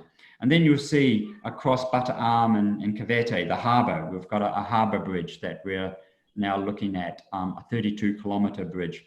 All of this together are designed to help decongest Manila, promote or shift populations further north by ensuring that they've got efficient transport, but at the same time, making sure that the environment is safe for passengers, that they are designed in a way that they are accommodating the needs of mothers with children who are traveling on public transportation, elderly citizens, and persons with disabilities. So let me just look at, I'll quickly go through some of these projects. If we go to the next slide. This is our North-South Railway project. It's about, I think it's just over 100 kilometers long. It's in 4 segments. The first segment in the red dotted line is from New Clark City to Manila. And that is, we had that approved last year. And in the last couple of months, we've just signed all contracts, $2.4 billion worth of contracts to do the civil works of that. So that'll be starting very shortly. Government of Japan is doing the yellow line. And then again, with Government of Japan and ADB, we're financing and constructing the third green line. And that will allow a seamless transportation of passengers from New Clark City way down to the south of Luzon. And the fastest train will be about 160 kilometers. And we expect 1 million people to be using that by 2014. Let's go to the next slide. That's just a picture of what the station will look like in Manila. That will link the different lines. Let's skip this slide. Now, this is another one, what we're talking about, making safe pedestrian walkways. Now, if you look at Manila and you go down EDSA, you'll see people lining even on the street to catch a bus. So it is quite dangerous and it's unsafe. So what we're doing with the government is building up to, as a pilot, about 5 to 6 kilometers of elevated walkways that are not encroaching on the road or on the pavement. It's using some very good engineering technology. And that will, it'll be quite wide, providing very well lit and a safe walkways for passengers who are going to connect to buses or jeepneys or train stations, but it's also designed to help promote walking culture as well. And that'll be approved this year. If we go to the next slide, these are just some of the bridges that we're doing. So we're going to construct, we're approving next year, 3 iconic bridges that are going to help decongest certain choke points in Manila. And then if we could turn to the next slide, this is going to be the Bataan Cavite Bridge. Sorry, go up one. Slide. Yeah. Yep, so this one. So this is the one that I was talking about now. This one, we have completed the feasibility study with the government. We're now in the detailed engineering design stage. So last week, the Department of Public Works just signed a $50 million contract for designing this bridge. This will be a 32-kilometer bridge over the harbor, linking the province of Cavite and Bataan. And this is really designed to help decongest Manila and help promote population and economic shifts towards north of Manila. And I'm gonna, because I know my time is up, I'm going to finish that. So thank you very much. Thank you very much, Mr. Kelly, ADB's Country Director for Philippines. Now, now that we heard all the comparative solutions and recommendations and what's going on in other mega cities. I mean, we're not talking about Jakarta only, but we also heard what's going on in Manila and also Bangkok. So I think I would like to move on to our next speakers. We have Miss Dasha Spasojevic from Monash Art Design Architecture Australia. Good morning, Dasha. Hello. Hey, so I'm aware that you are a researcher, and can I just say that the pandemic now, it feels like a battle cry for everything that has the public usage mark on it. But I would like to think that it is another form of disruption. It depends on our perspective. So what I would like to hear from you that you know, things are going to change, and we can choose how we want it to change, and not only to maximize the chance, but also how can we ensure that it's going to sustain. So how should sustainable development, if we're talking about infrastructure development, and especially if we're talking planning on post-COVID-19? Yes, I think every crisis, as actually all the speakers have said, every crisis actually has this component of reflection and rethinking of how we are actually operating. But yes, I think maybe the best is to start with the presentation, because that question was a great introduction in what I'm going to actually talk about. But Nitya, I have a question for you actually. Oh, sure. Okay, I hope I can answer. So everyone today is talking about urbanization. What do you mean? What do you think about what is urbanization for you? What I think urbanization for me, it's some kind of, we're talking about smart cities, if we're talking about people that can have a good quality, not only for have a infrastructure, but also have a good quality in life, I think. Yeah, but yes, but urbanization, it's basically more people, right? Like people. Yeah, sure. People, yeah. And everyone was talking, all the other panelists, I think, were talking about urbanization from this really big scale, zooming out. And I'm now going to actually zoom very in. So straight into the very, very ground level. I like that. Talking with people. I'll share my screen.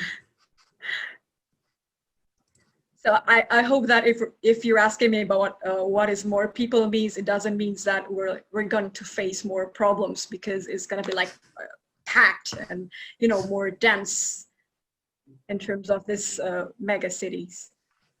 Well, let's see. So yes, my name is Dasha. I come from I'm a researcher, PhD researcher in architecture at Monash University. And today I wanted to tackle this challenge that is in front of us of rebuilding or regenerating the cities from a very specific perspective, which is this, you know, as I said, a perspective from the ground, like very messy, very confused, with people directly. So what does it really mean to sustainably regenerate cities, regenerate communities? Because, you know, we are very good in finding excellent technical solutions. We are great at that. We design amazing sustainable buildings in 21st century. We design amazing products like this toilet, for example. But also what we know today is that the challenge is not only technical, it is socio-technical. And how do we connect social with the technical? I think that is something that we still are not really excellent at, because, you know, seeing this as a whole system. Technical and social are always connected, and we have to design them together. And if we do not take people into account, it will be impossible to achieve sustainable development on the big scale. Of course, you know, this is not new. We knew this even before COVID, but I think that this pandemic has just proved to all of us how important this question is. There is no value in designing a perfect technological solution if it does not serve the ones that it was designed with. And as everyone today said, you know, the health, but also I would say, we are not only living at the moment in a health crisis, but also the social crisis, in which I mean the crisis of justice, the crisis of racism, and of inequalities. And it is an opportunity to rethink the ways in which we design cities and services for the future. But the big question and the elephant in the room is, you know, how can we do it? What do we do? Exactly. So, so today I don't have direct answers how to respond to the pandemic, but I will tap into my experience of working for the past 3 years on the RISE project. And of course, today I'm not here alone. I am representing my whole team, which is, you know, bigger than these few people, but maybe I will mention just a few of them. And I'm sure that actually each one of them would give a better presentation than I will. So I urge all our participants to actually go to the website that you can see in the top right corner and find them there. And if you have questions about the project, contact them directly, specifically my Indonesian colleagues, Dr. Isan Latif, Pak Ilham, Intan, Liza Marzaman, and Adrianto. The RISE project stands for Revitalizing, so regenerating informal settlements and their environments. And it is mainly funded by the Asian Development Bank and the Wellcome Trust from the UK. And what the RISE program does is trialing this new technological solution of like a sanitation system. So dirty water from toilets and from kitchens is going is being pumped through the septic tank, and then a system of wetlands, so plant roots and sands and gravel, is used to filter the water and make it cleaner. And the RISE researchers and practitioners, they believe that this system will not only make people healthier, but will also make the environment healthier. So the infrastructure that is being implemented and tested in 12 settlements in Makassar and 12 settlements in Suva, in Fiji. And why so many? Because we want to see whether this system, how will this system work in these very different environments and very different communities. And in reality, it looks like this. So very often the system is connected with the access, with some kind of street. But it also involves these wetlands for filtering water. As you can see, these photographs were taken before COVID, so the plants are still young now. They're much bigger and much stronger. But what I'm showing you here actually on these photos is still the technical solution. And what I want to talk about is actually how did we engage people and how did we connect the social component with this technical infrastructure. So we have implemented this plan in 6 different settlements in Makassar, 6 neighborhoods that are going to be built first. We have run more than 100 workshops with more than 750 people. And from this experience, all of this happened actually in 2019, so last year, just before COVID. What I was thinking that would be useful for today's seminar is to actually go back to that experience and kind of extract what I think would be useful to think about now when we go to designing things post-COVID, so after COVID. Yeah. And I think it's closer than we thought. I mean, we're not talking about in a real timeline, but I think it's closer than we thought. Yes. So I have 10 of them. I'll go quickly because I know the time is short. Thank you. Excuse me, too much talking. Okay. So the first one is invest in the meaningful community engagement process. This is really important, and I will, I think, go back to this a few times. So the process that we have implemented, I have been designing it for 1.5 years, and we have been running simulation workshops with students at Unhas University to make sure that this kind of engagement that we have is really engaging people in the right way.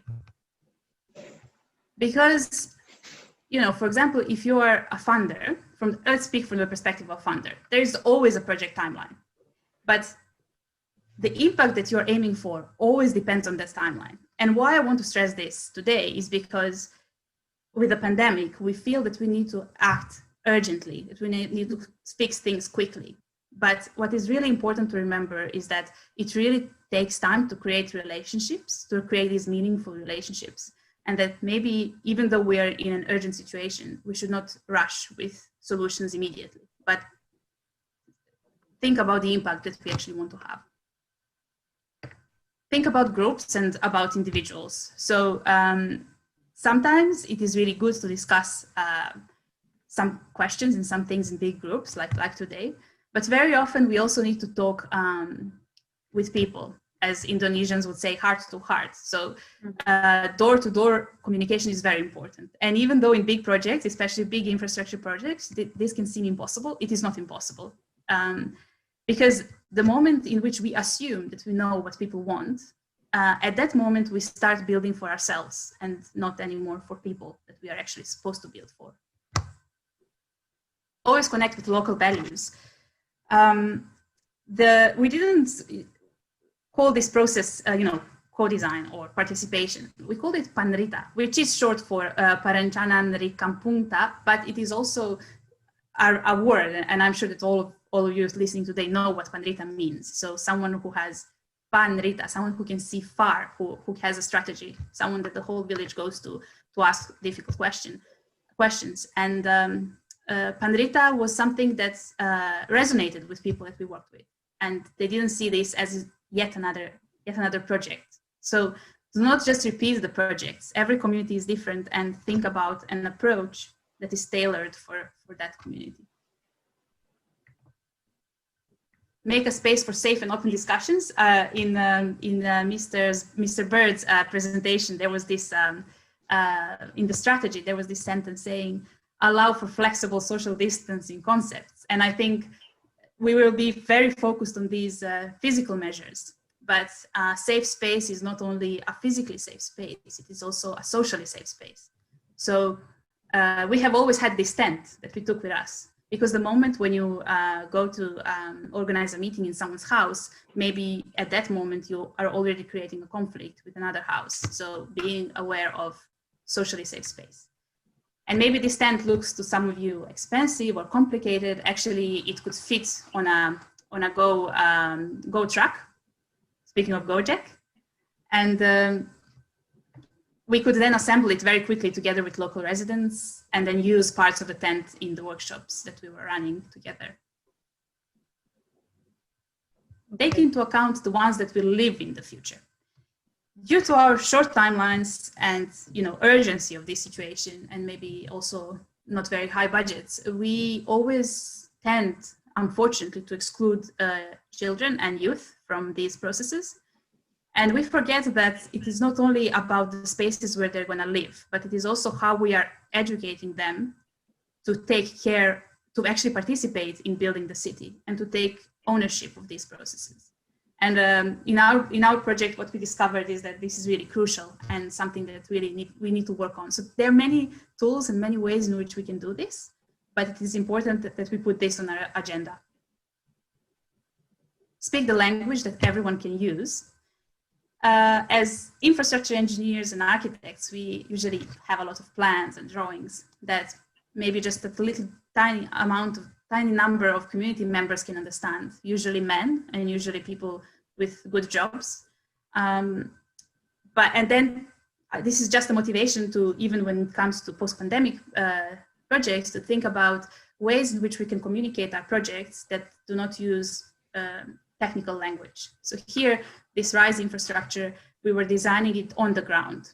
We were using these plastic containers that are flexible, that can be carried by children, by women, and by men, to try out different options. And then when we would find a good option, we would then spray it on the ground so that the family can discuss with their neighbors whether this is a good solution for them or not. So they're going to feel that this project is also belong to them, also belong to the community. I get that. Find the right problem.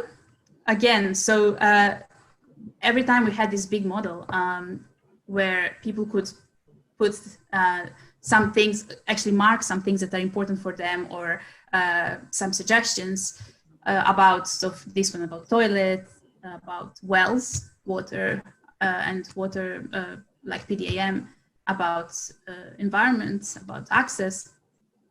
And then later on, we would collect all these different maps, the community maps with important spaces. This is just an example. Dasha, excuse me. Talking about problems, I think I have to remind you that we have very limited times. Yes. I think you still have like 1 minute left. Thank you. Excellent, excellent. We would, finding the right problem. We would then discuss these in our meetings. because yes, again, going back to that we can't just assume that we know what the problem is. Show up as yourself, not only as the organization. It is again about building this really private, personal, human relationship.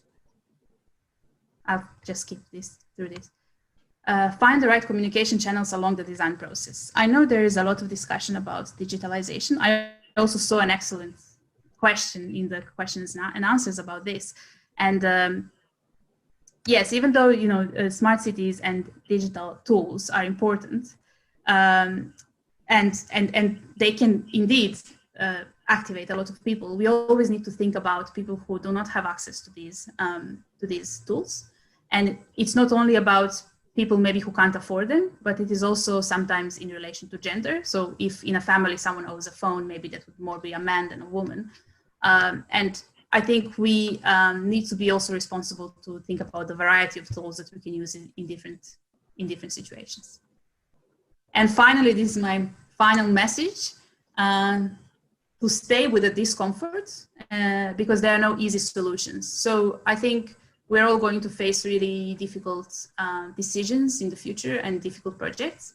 And if a project feels easy and clear, that means that you are going in the wrong direction. I think because something feels really difficult, that means that you are really dealing with difficult and important questions. And it's normal to feel that way.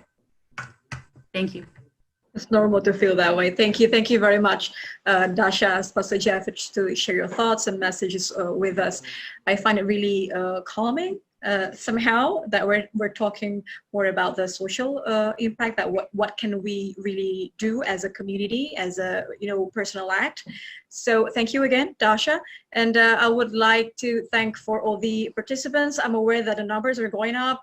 I received information about that we're almost reaching like almost 3,000, I guess, all the participants. So it's great. And I would like to say hi and thank you for joining us today. So I already, I saw all the comments. I saw all the questions. There are tons of questions, speakers. So we have a lot to answer, but during the limited time, I think I would only choose one question for each speaker. So I already choose one.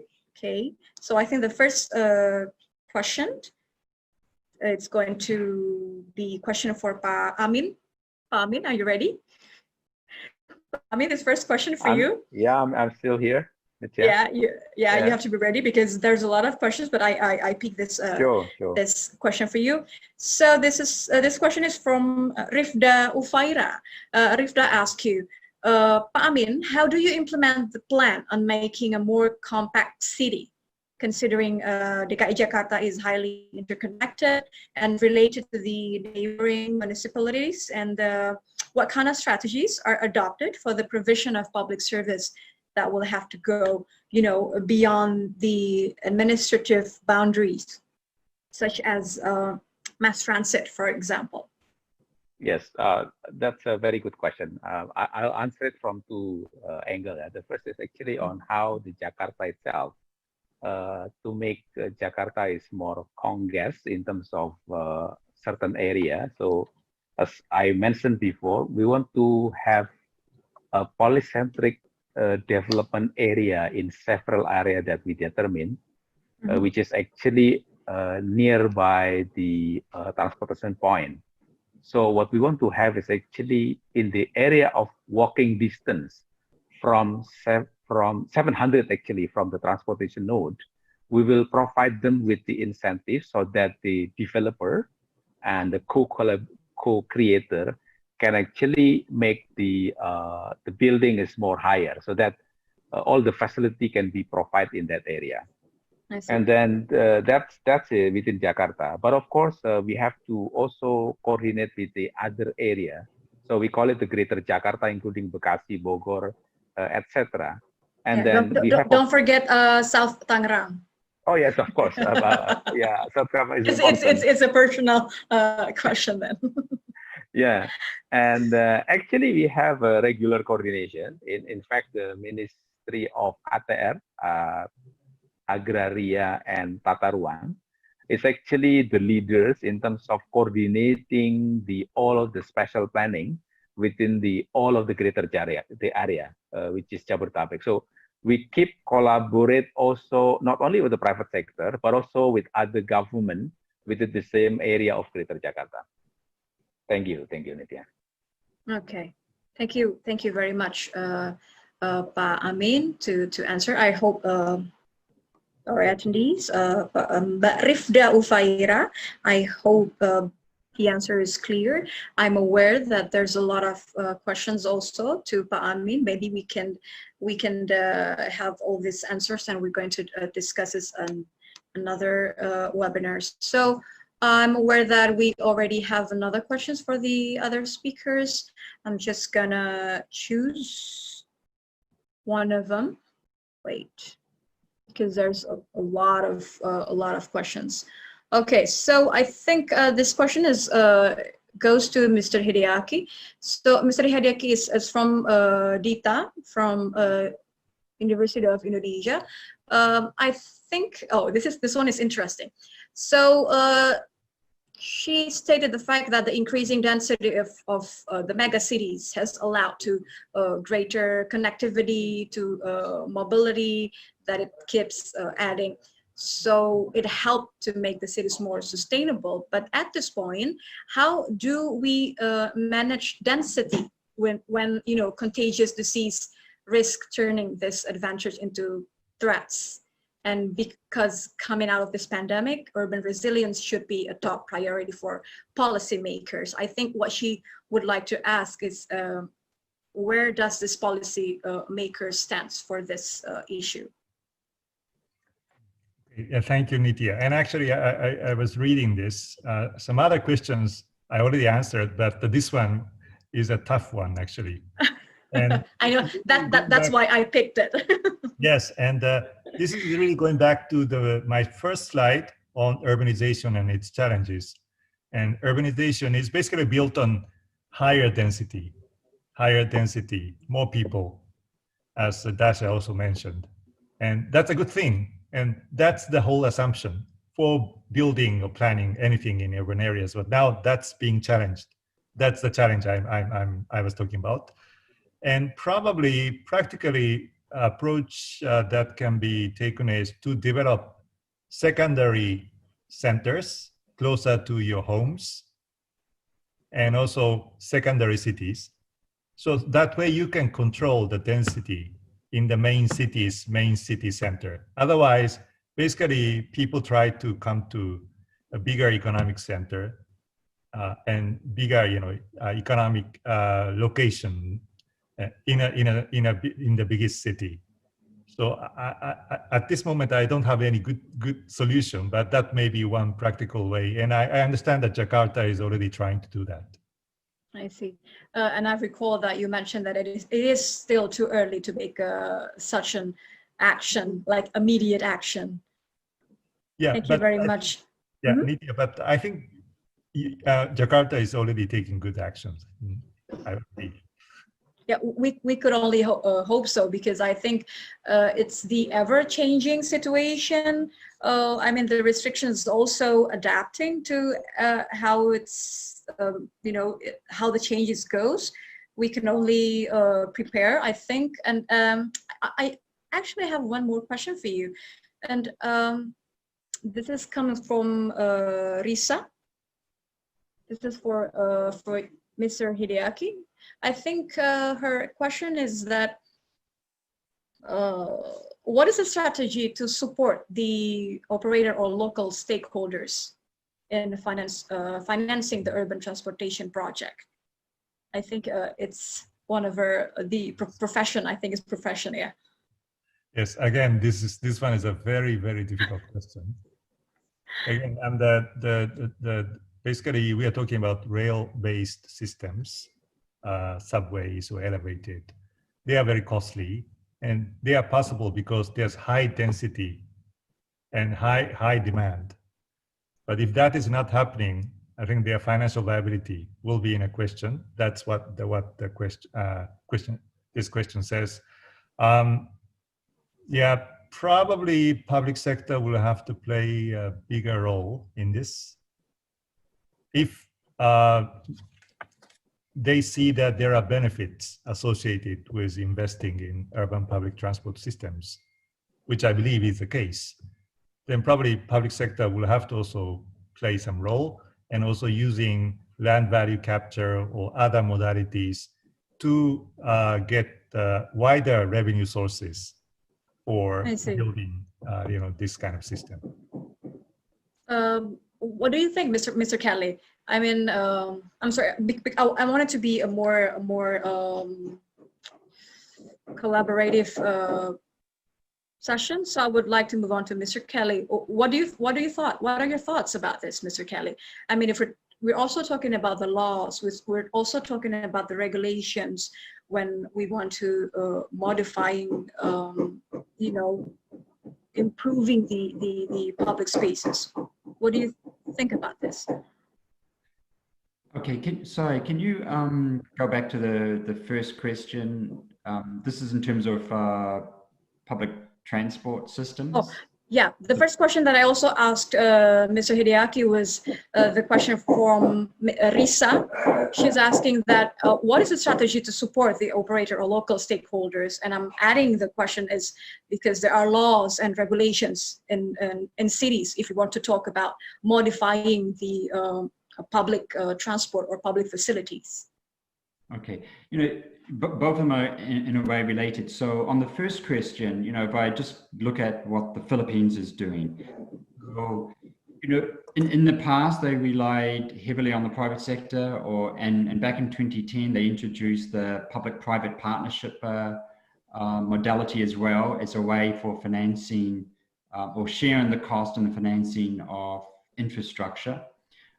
They have advantages and disadvantages. The current government has taken an approach of public financing of major transport infrastructure projects, particularly, and they're taking what they call a hybrid approach. So the government will build the infrastructure, say the railway line, the elevated railway line, the tunnels, etc.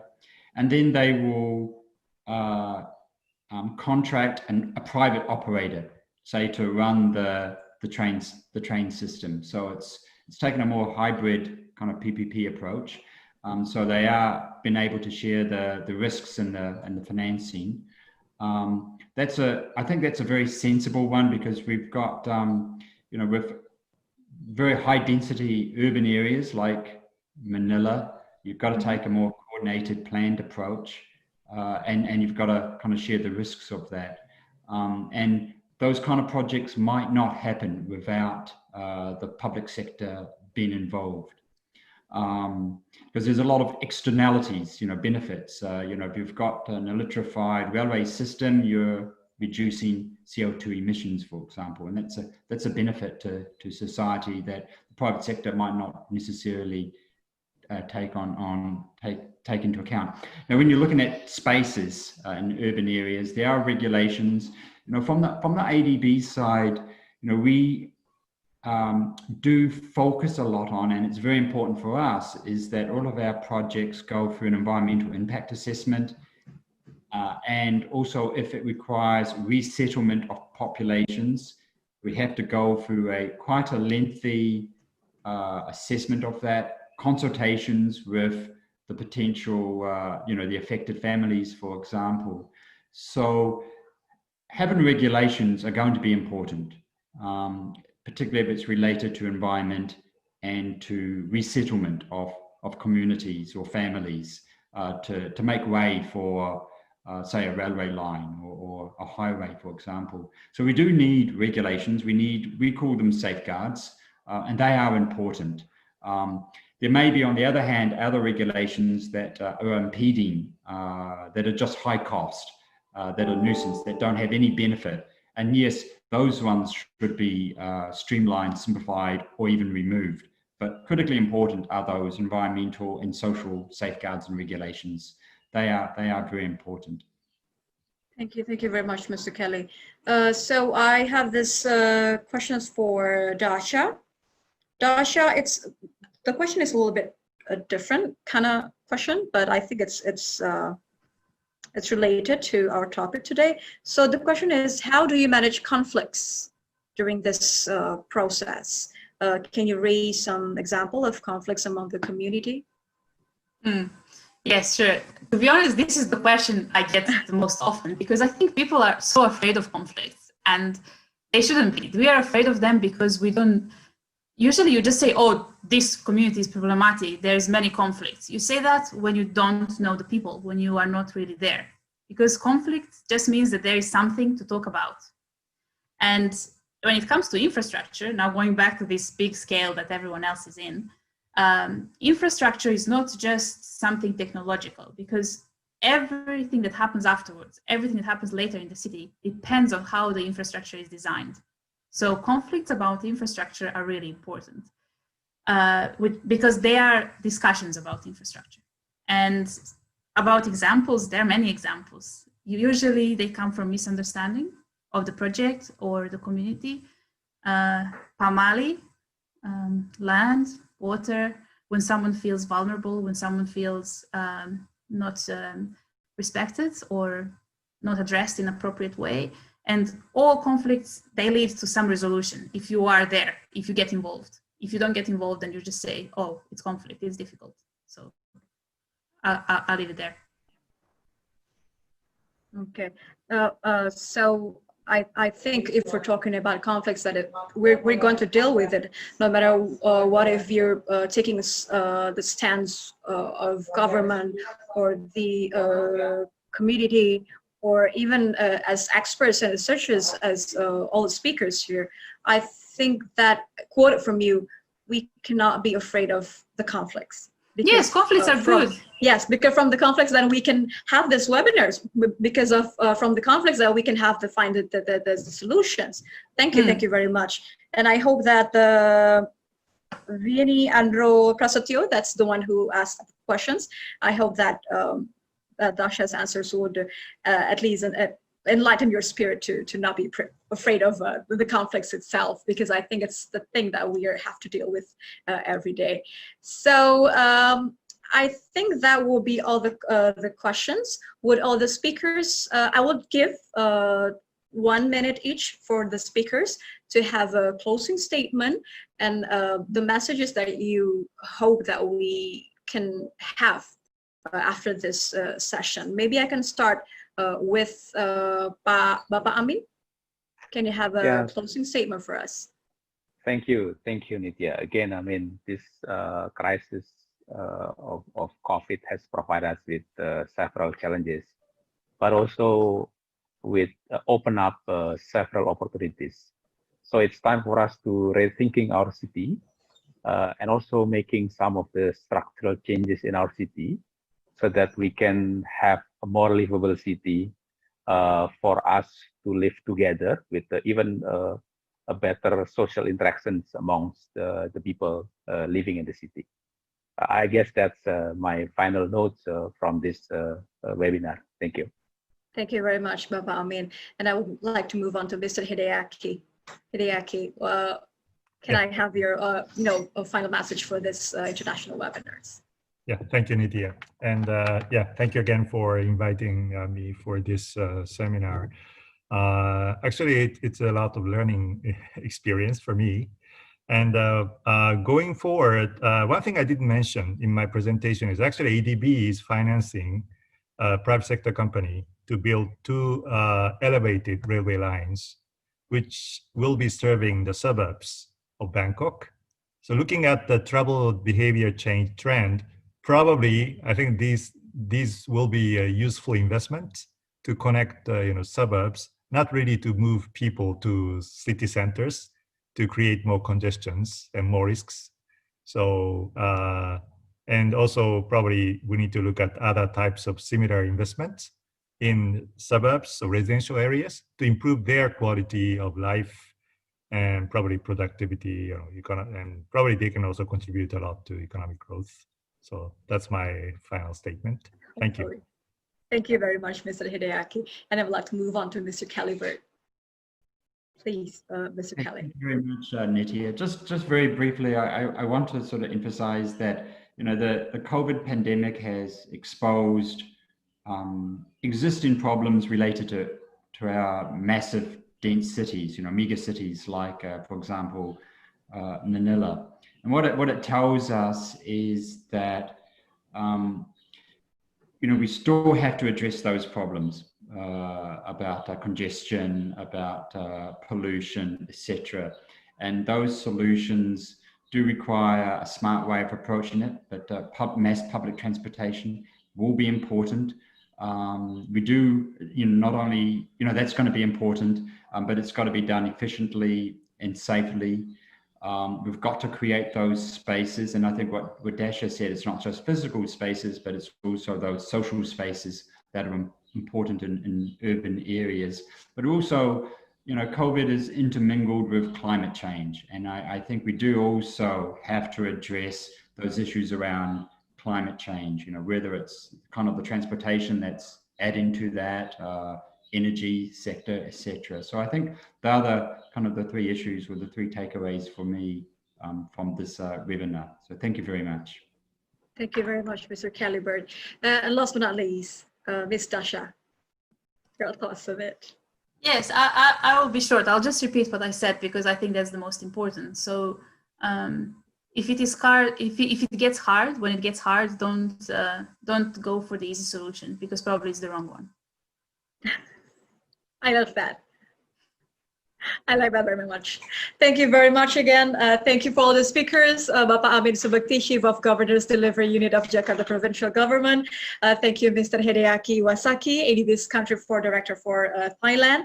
Thank you, Mr. Calibert, ADB's Country Director for Philippines. And also thank you very much for Dasha Spasujevic from Monash Art Design Architecture Australia. And I also would like to thank all the participants, the thousands of participants that are joining us today on our international webinars. I know that there are limited times. I know that I cannot read all the questions, but it's been heard. All the panelists and all the speakers have read it. So I think what can we have a conclusion about this issue today is that, you know, post-COVID-19 may seem like it's really, you know, ahead of a time, but I think it's something that we have to prepare because it's real close. And I think this pandemic is the perfect opportunity. I quoted our Governor of DKI Jakarta. It is the perfect opportunity to reset our urban transport systems and rethink the better solutions to our country's long-standing problem in transportation and public facilities. And I think it's about time we rebuild our cities with safer, more accessible transport and, you know, redesign roads with bicycles lanes, like Mr. Hideaki mentioned, and sidewalks, because who likes commuting through hours and hours of traffic? I know I'm not enjoying that, but I think we need the public facilities in a more accessible, more effective, and also in a sustainable approaches. So once again, thank you very much for all the speakers. Thank you very much for our keynote speakers. Thank you very much for MRT, collaborated with Kompas TV for this event, supported by Gojek. Thank you for all the participants who's joining us on Zoom application and on YouTube live streaming. Thank you for your time. It's a privilege for us to have this kind of webinar international. And I would like to remind that we will have another session. We will have it in precisely 2 p.m. And we're talking more about how to rebuild cities post-COVID-19. So once again, thank you very much for all the speakers. I will give all my thumbs up for everyone who's joining us today. Thank you everyone, and I hope everyone in good health, good shape, and we can talk about this through and through. Thank you very much. Assalamualaikum warahmatullahi wabarakatuh. Good afternoon, everyone. Take care and have a great day.